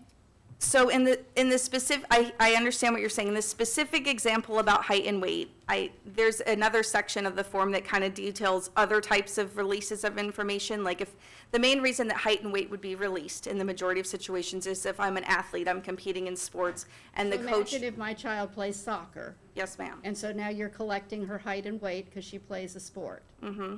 And so now you're saying that if I don't want to give you my child's height and weight, I just want to clarify that if I say I do not consent, because I do not want to give you my child's height and weight, That I will not get yearbook information, I will not get cap and gown information, class ring, anything. Is that correct? So, and I want to clarify, height and weight is kind of, that specific piece of the directory information is clarified in two areas of this consent. Height and weight is defined in the board policy and also in FERPA, but it's also defined under what you'll see on our screen as photo media release, which is a separate consent that the district itself is maintaining pieces of information that maybe the parent doesn't necessarily authorize something to be given out to a third-party vendor, but they will authorize the district to use it in district-recognized publications, and for the district, maybe websites, social media, they're consenting for their child's coach to release it to a college recruiter as necessary. They're consenting to their child's coach to release it to the newspaper, to, maybe publish a roster. This is more covering the district's personal and the school's use of different information, and also letting it maybe be their child being with the media. It's two different things. You could have your child's height and weight where you're saying, I let the district have, permission to publish it somewhere in a district publication, but I do not want you to give my child's information to any third parties. So you're covering all the bases. You're covering the global, so to speak, and you're covering the district. They can go in through the district portion and tick off what they want and what they don't want. That's what the intent is, to make it very clear that there may be reasons that you may very well say, you will never give my child's information to a third party. I don't consent to that. Even if it is the yearbook sponsor, I don't consent to it. But I will say that I do allow the district to publish it on the school's social media pages, for my child's coach to release it to a recruiter. And that's covered under the photo and media release section. That makes sense. So I would say yes to the photo and media section if I want the district to collect my height and weight for their internal purposes.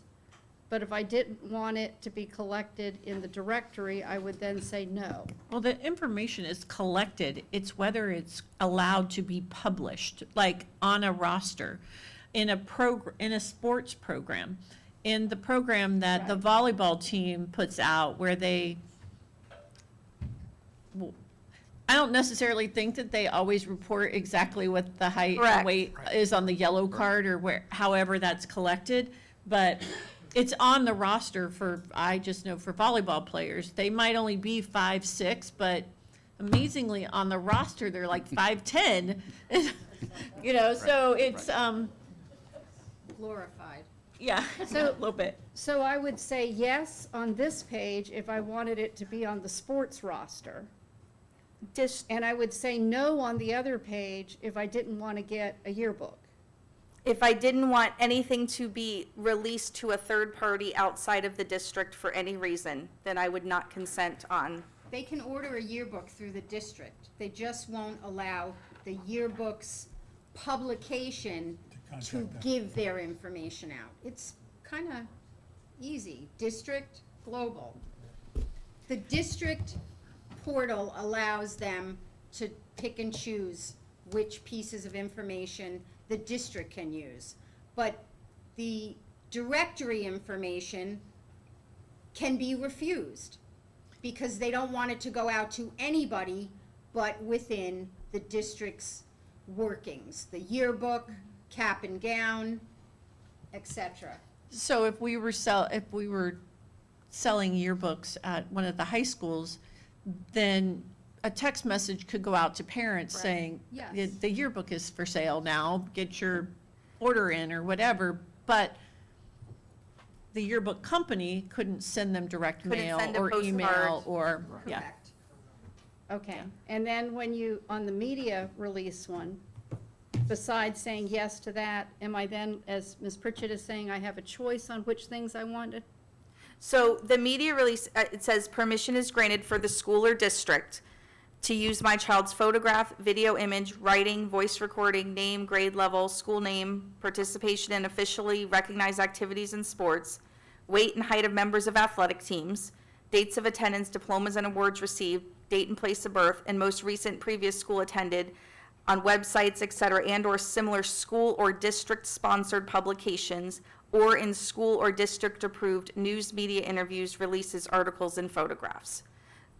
So that's more consenting to allowing the district or your child's school to publish something maybe on their website, maybe on social media, have your child So if I consent photographed. to that, to the district piece, am I consenting that they would release my height and weight?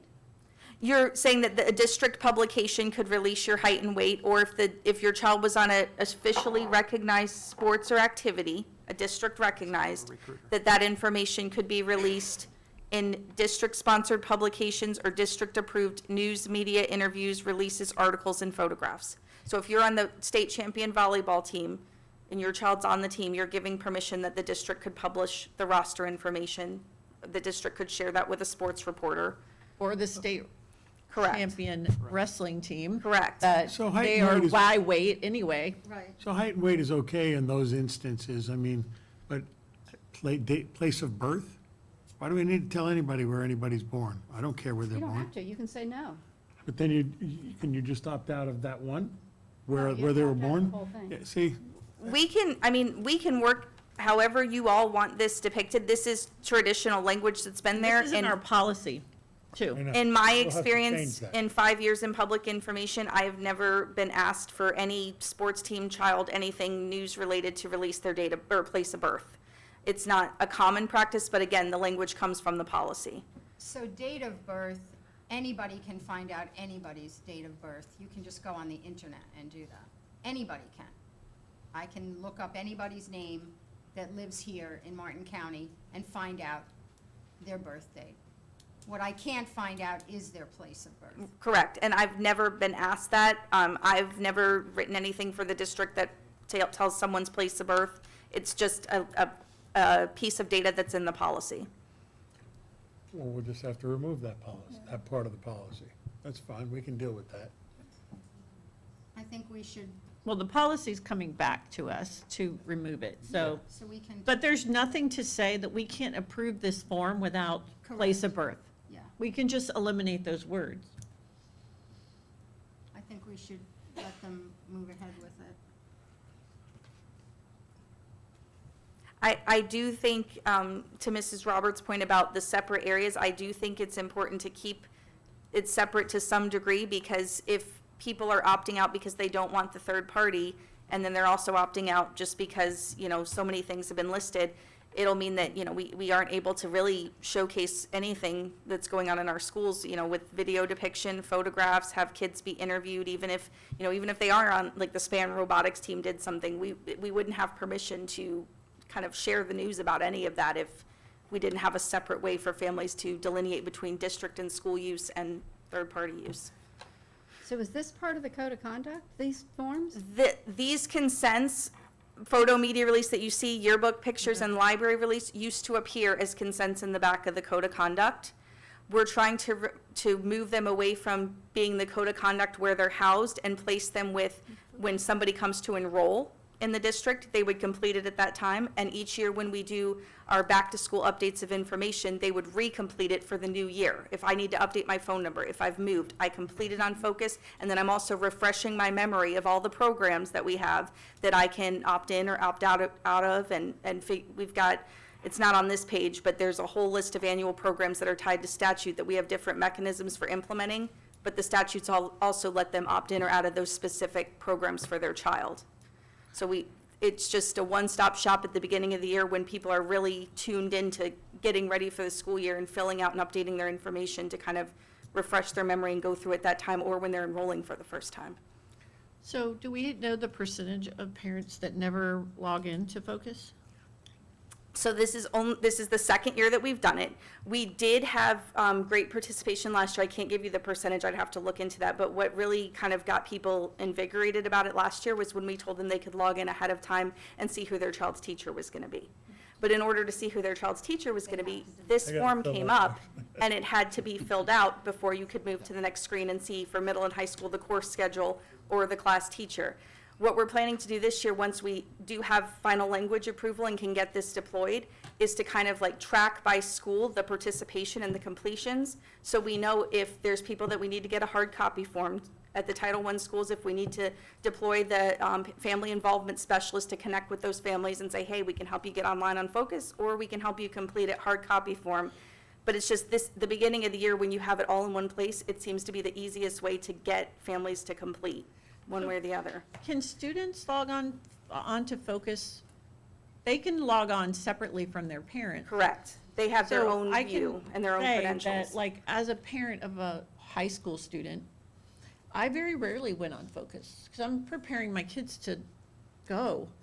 I'm not overseeing come them back. like, I don't monitor them the way I might a fifth grader or, so I just concerned if parents aren't logging on. Because we know we had an issue with parents never looking at report cards. We know that Correct. parents never logged on Focus to look at their child's report card, which was exclusively available on Focus. I will say that we are getting more participation since now that we have our school choice process via Focus. We have our enrollment via Focus. The people that are trying to maybe attend a school that's maybe they're from St. Lucie and trying to do controlled open enrollment process, or maybe they just want to do a different choice. They had to do that via Focus this year. So I do think it's slowly coming around to where you're going to see more functionality that's going to make people want to use Focus. Besides the grades and the attendance and that piece, I'm hoping soon, and I don't know if Todd's here, but I know we've got a different piece of Focus coming where if your child's an extended day, you can make payments through Focus Shopping Cart, where we don't have to bring cash or checks anymore. I mean, we're trying to make Focus like the one-stop shop for parents to get it all done. But we know that there's people that are going to need hard copies regardless. We know that we have multiple languages, and we know that every year, even when we did Code of Conduct just as the standalone consents, we still had to follow up with families and say, hey, we don't have this on file for your child. We need to know what you consent to as far as military release, as far as yearbook pictures. We have to follow up every year and make sure that we talk to a family, get a hard copy, or get a digital version, no matter what it is. So if you're doing that every year, then you could do your annual notification that's required at that time, right? Correct. That's, Yes. So we don't have to have page 54 in the Code of Conduct. It's being noticed here. I mean, that's kind of a board discussion to decide if being noticed here is acceptable, or if we want to notice it a couple places, or what we. So do we, do we track everybody down for, I know we do for the Code of Conduct, we make the calls, making sure that they're acknowledging it. Are we doing the same thing for the photo media release and all of the other consents? So when this was part of Code of Conduct, yes, because it was part of Code of Conduct. And that was a big thing for schools of, we couldn't take a picture of a child. Like, they know in Miss Smith's class, everybody but these 3 students has media permissions. I mean, the schools are really on top of getting that updated every year so that they know.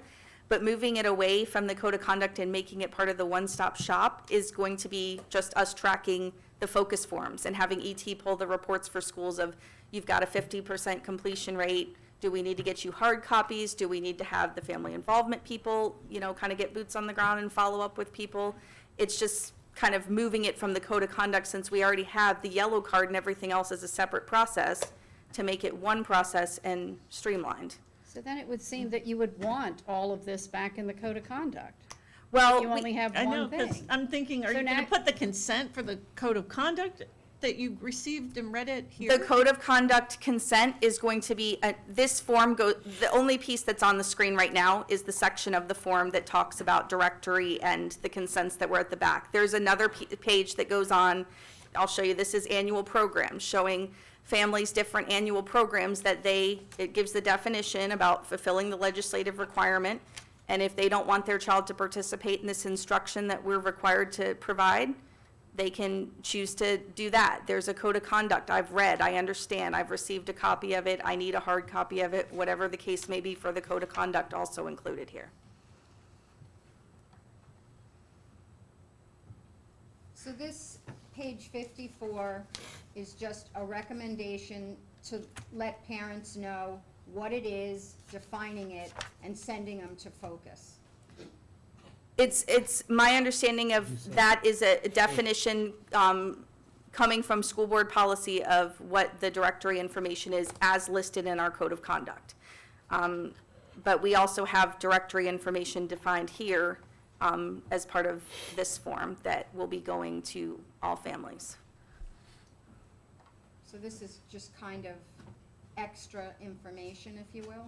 correct, linked directly to then this form as well. it's a link, Correct. then I think that's a good thing. If they just can go to the link from here, it leads them to the link, right? It would be having it in two places. I don't see the link in here. It's underlined. Can Well, be no, found that here. says the link to the United States Department of Education definition of directory information can be found here. I don't see anything else underlined. Well, But we could do two things. You can link it so that it's there, so that it can go here, and now you're essentially notifying parents in two places. It's in the student code of conduct, using that language with a link that then goes to the electronic form, or you can remove it from the student code of conduct, as Mrs. Roberts has suggested, and only have it in the consent forms listed here, as Mr. Shazo has shown you. We're in compliance either way. If you leave it in the student code of conduct, we're more than likely still going to have it there, and it's going to be in two places. If you remove it from the student code of conduct, it's going to be here, parents are still being notified. So it's just the pleasure of the board as to whether you want it in both places, or whether you don't believe it needs to be in the student code of conduct, and whether you can have it on the annual parental consent forms here. So my issue with having it in the student code of conduct is that the first sentence says, the district may release, blah, blah, blah. We changed But- it from shall. But shall is our policy. So we've now published something in the code of conduct that is not what our policy is. Ms. Roberts, I agreed with you 100%. I did have conversation with Ms. Schroed today in reference to that. If the policy is coming back before the board, which we have that conversation, for that to happen, and you change the policy to match the may versus shall, that is going to be in the student code of conduct, Mrs. Schroed is comfortable with that because the policy would then align. well, and the board can override the policy. Correct. And we can make a temporary decision. We know that we're bringing this policy back to make these corrections. I just want to make sure that however we notice it and put it out there, that it's legal, like that it meets the standard for parental notification. So if it's in the student code of conduct or if it's on this page, I just want to make sure that we're okay with the average, how we notify parents. My recommendation would be that we not hold the code of conduct hostage, that we, to this language here, this directory information, that we would approve the student code of conduct to move forward because all other changes that the board has requested have been made, and we're up against a time constraint to be able to pull this off and have a student code of conduct in the hands of our students and parents the first week of school, and that the directory information be handled separately through the parental consent piece. Agree. So we're not approving anything tonight because the code of conduct was not advertised on our agenda. There was no attachment. So what we would be doing tonight is settling on that, if that's the way the board wants to go, and I'm fine either way. But we will be moving this item to our special meeting so that we have time to put it out there and people realize. I don't think a lot of people realize we are even talking about the code of conduct because it is under the policies. So you have to click on that item. People don't think the code of conduct. So I would like it to be listed as an action item as well so that the public can see that we're talking about the code of conduct. But we can let them move ahead, right? Let the staff kind of do what they need to Well, do. after Monday, yeah. Yeah, okay. So it's just gonna have to wait because it has to be properly advertised.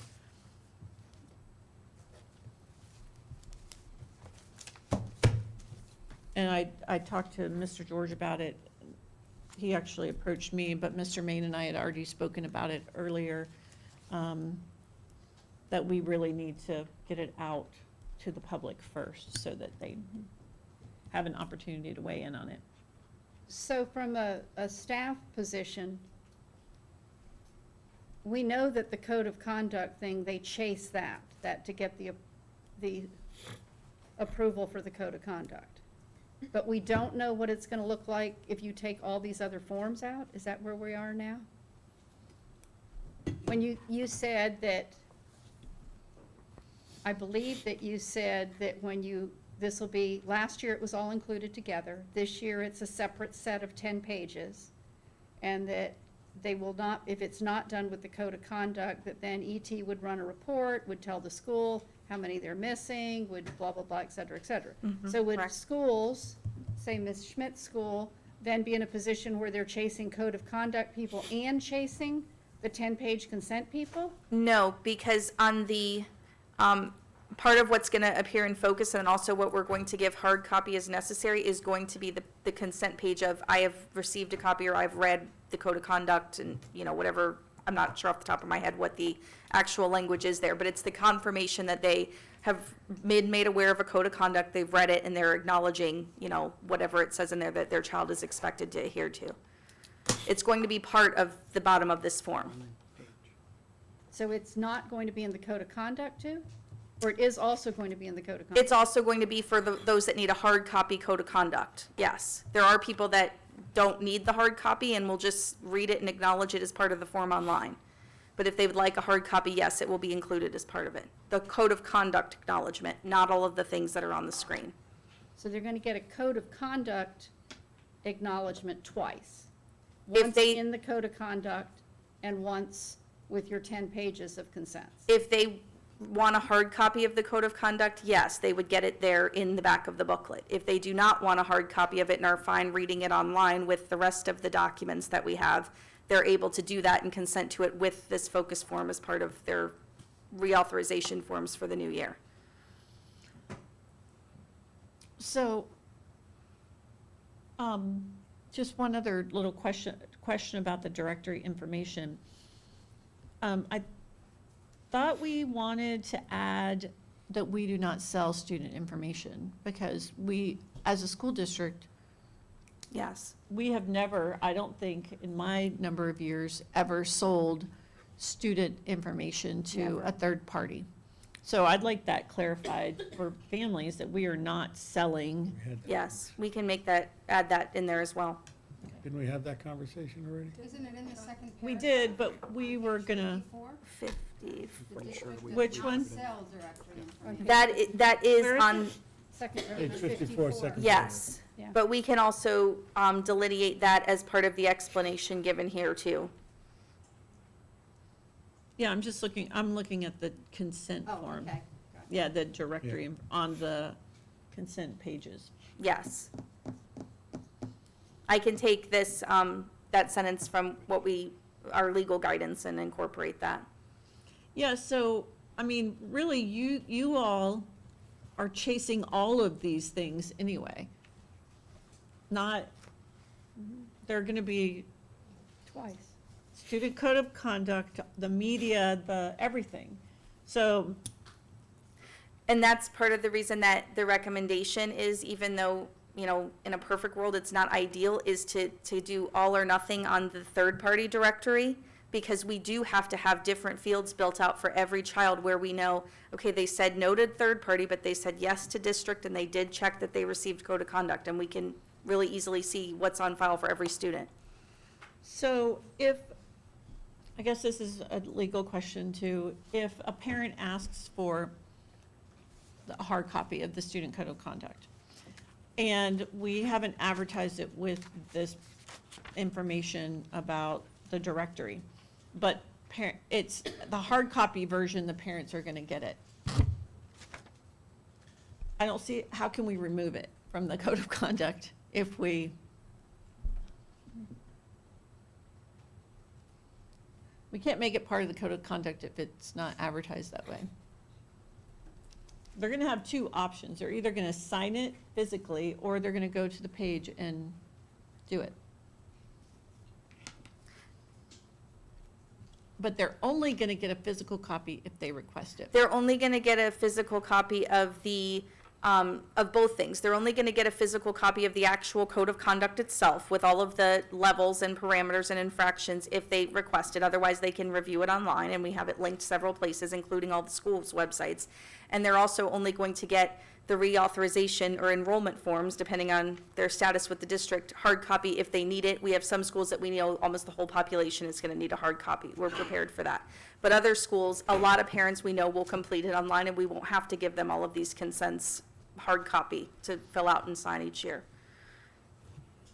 But we have these forms prepared for these forms on your screen, prepared for hard copy for those that need it.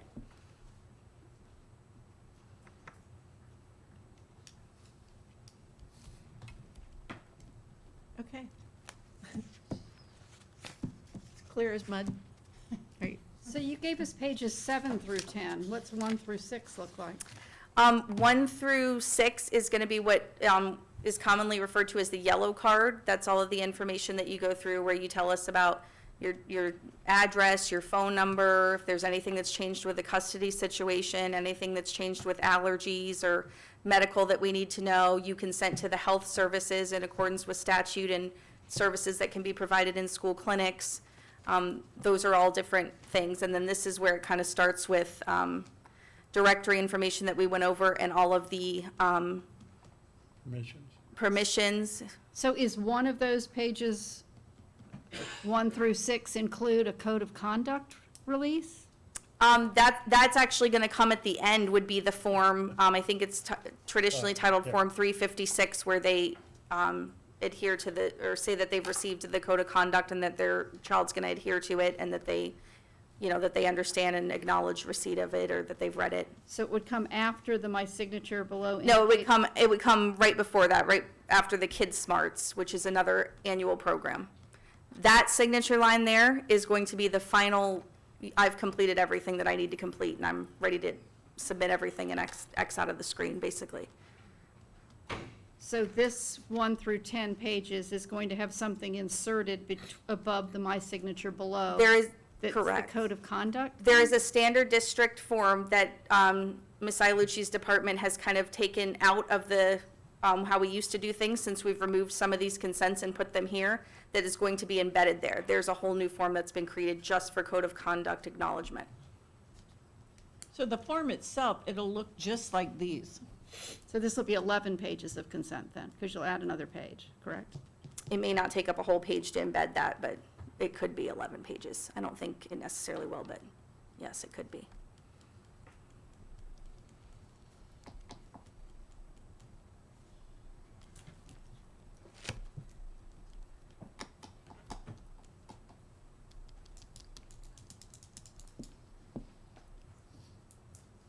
So we have to advertise before we make any decision? Is that what? Yeah, we can't make a final decision until we advertise it properly. And when will that be advertised?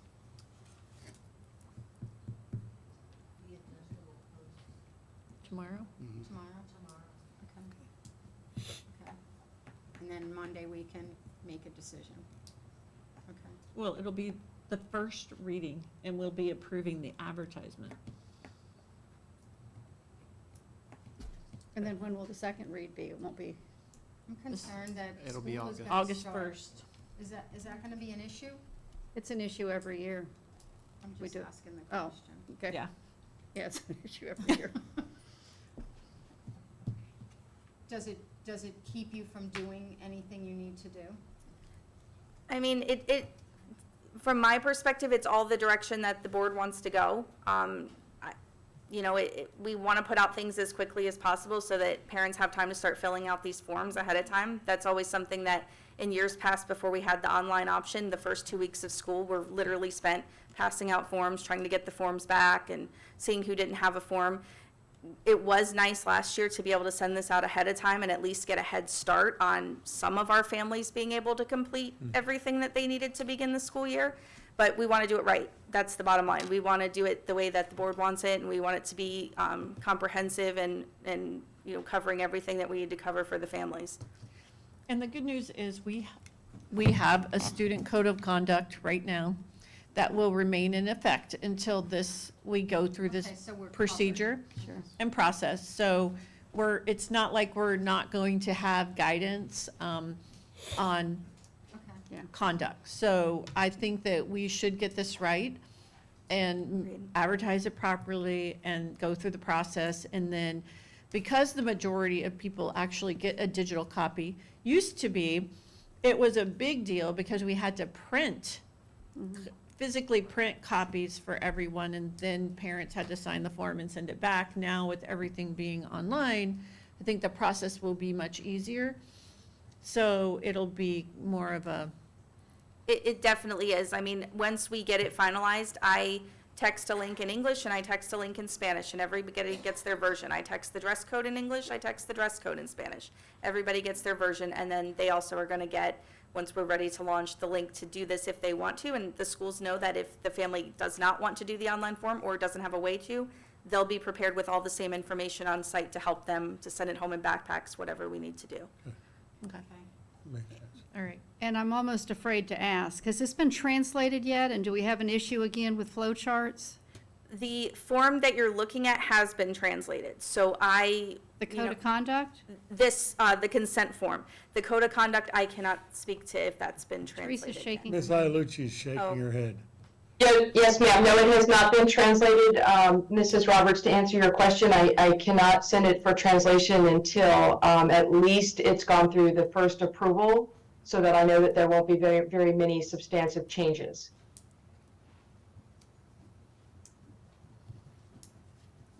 But the current one is translated. Yes. Also, just keep in mind, board members, that focus referrals are also on hold, so I'm working with ET right now to make sure that we're updating and are legislatively compliant, but also all of the changes in the code of conduct have to be reflected in there as well. So that cannot be done as well until this process has been completed.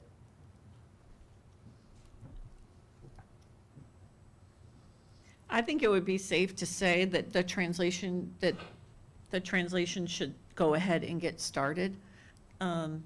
Yeah, I would think so. I mean, I I think mean, there's a lot of even if there were it- minor changes, I think that process should probably get underway immediately, and then we can be a little bit ahead of the game. And we've only spoken about two things, page 54. Page 54, removing it, and the word shall to may. Well, I'm Like thinking to- that page 54, that whole piece should go in where page 7 of the parental consents are. So if you picked up those 4 paragraphs and you stuck them into on a the consent form. directory information consent, because if you're having to, as Mr. Shazo's saying, if you're an online person, you're having to do all of this, the yellow card, et cetera, that then you would be sure that you would have it delivered in that piece, instead of having one thing that's just like sitting there that says directory information, and then another one that's Yeah, with no directory relation to information anything around. consent. Right. I think it belongs there, and then I think the code of conduct is clean. It doesn't have the page 54, and it's not, these 10 or 12 or 14, whatever they become, pages of consent are not in the printed code of conduct. It's just a precursor to what you're consenting to in your consent packet. Yes. And so I think then that's a clean code of conduct. I mean, our code of conduct is getting larger and larger. Not that that's a bad thing. Almost 100 but, pages. Yeah. Yeah, I'm fine with it being in the consents. I just want to make sure that when we add it and somebody requests it and we have them sign it, that I guess we should probably approve the consent form maybe separately. I don't know that we don't have to put it in, but when it's delivered to the parents, we'll approve that form with the. I'm perfectly happy with the board chair dealing with the superintendent, dealing with what the consent forms look like, so that that can move forward Yeah, that's and look like procedural. that. I do think that one thing, if you pick up that page 54 and you put it in here, that line that says the district does not sell directory information, that sentence should be in all caps and bolded, so that it kind of jumps out at you, that you know that we're not selling information. And I think that's comprehensive. The guidance that we got was pretty recent, this legal guidance, but I'll incorporate all of that into the explanation that we give, and also make sure that that translates to any hard copies that we print for schools. Yeah, and just make sure it's on the consent Yes. form in bold. Yeah. because it's not on the consent, it's only in the language. Yeah, but if you pick up that whole page 54 and stick page 54 in on your page 7. And there's other helpful stuff in there. I mean, it's explaining to people that if they're related to law enforcement or firefighters, Right. they're public records exempt anyway, and how to proceed with notifying us that they meet the statutory exemption requirements. So I'm fine just kind of putting all of that right into this section here that's on the screen.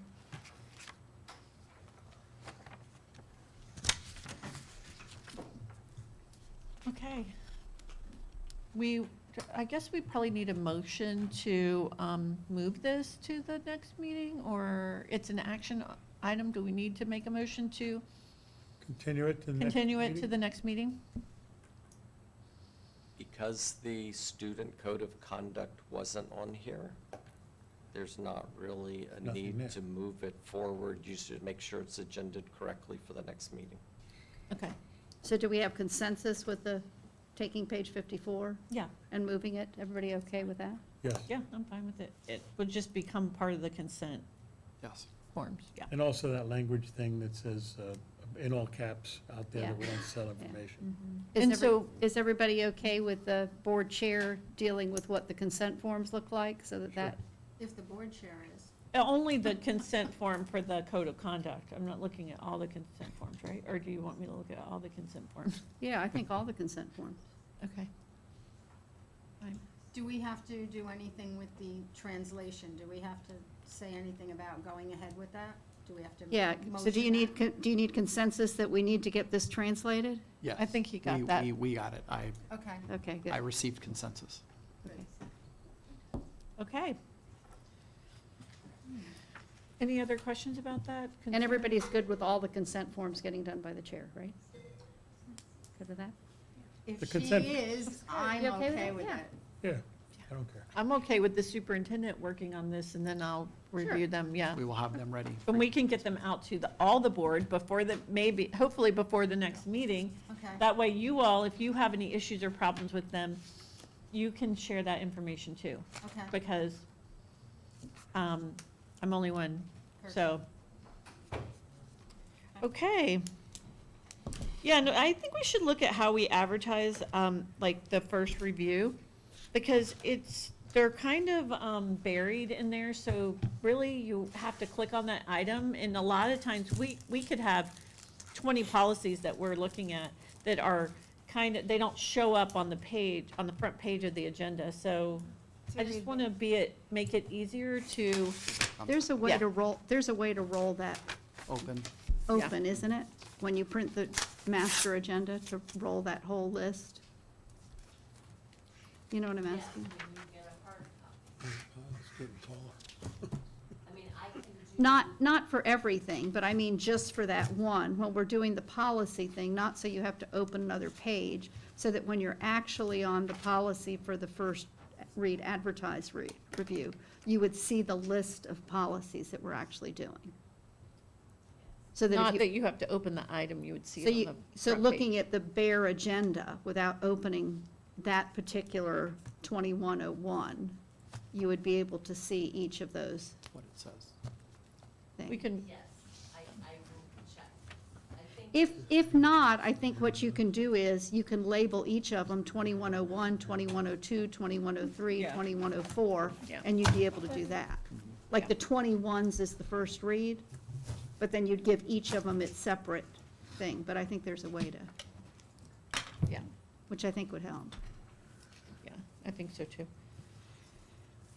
Okay, open to the board. Does anybody have any, Ms. Pritchett? I do not.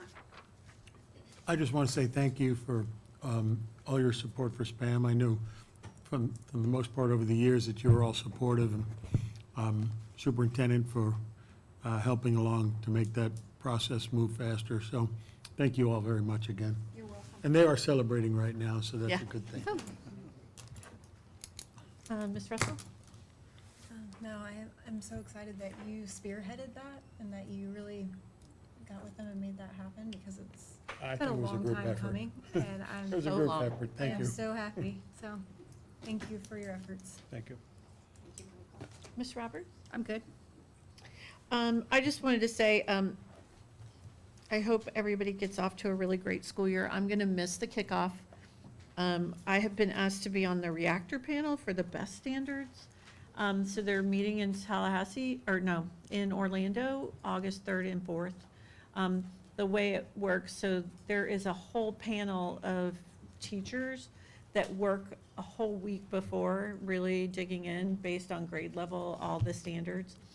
And then the third and the fourth, they have a reactor panel, and it is, I think there's like 40 people across the state that come together and react to what has been put together, and then that's presented to the state board. So I'm really honored to serve in that capacity, but I'm sad that I'm going to miss the kickoff. I know it's going to be a great event, and I wish everyone a really great year. I'm really excited, though, to welcome our new educators during new educator orientation, so at least I'll get that. So I'm really excited. So I hope everyone has a great beginning to the school year. And with that, this meeting is adjourned. Thank you all very much.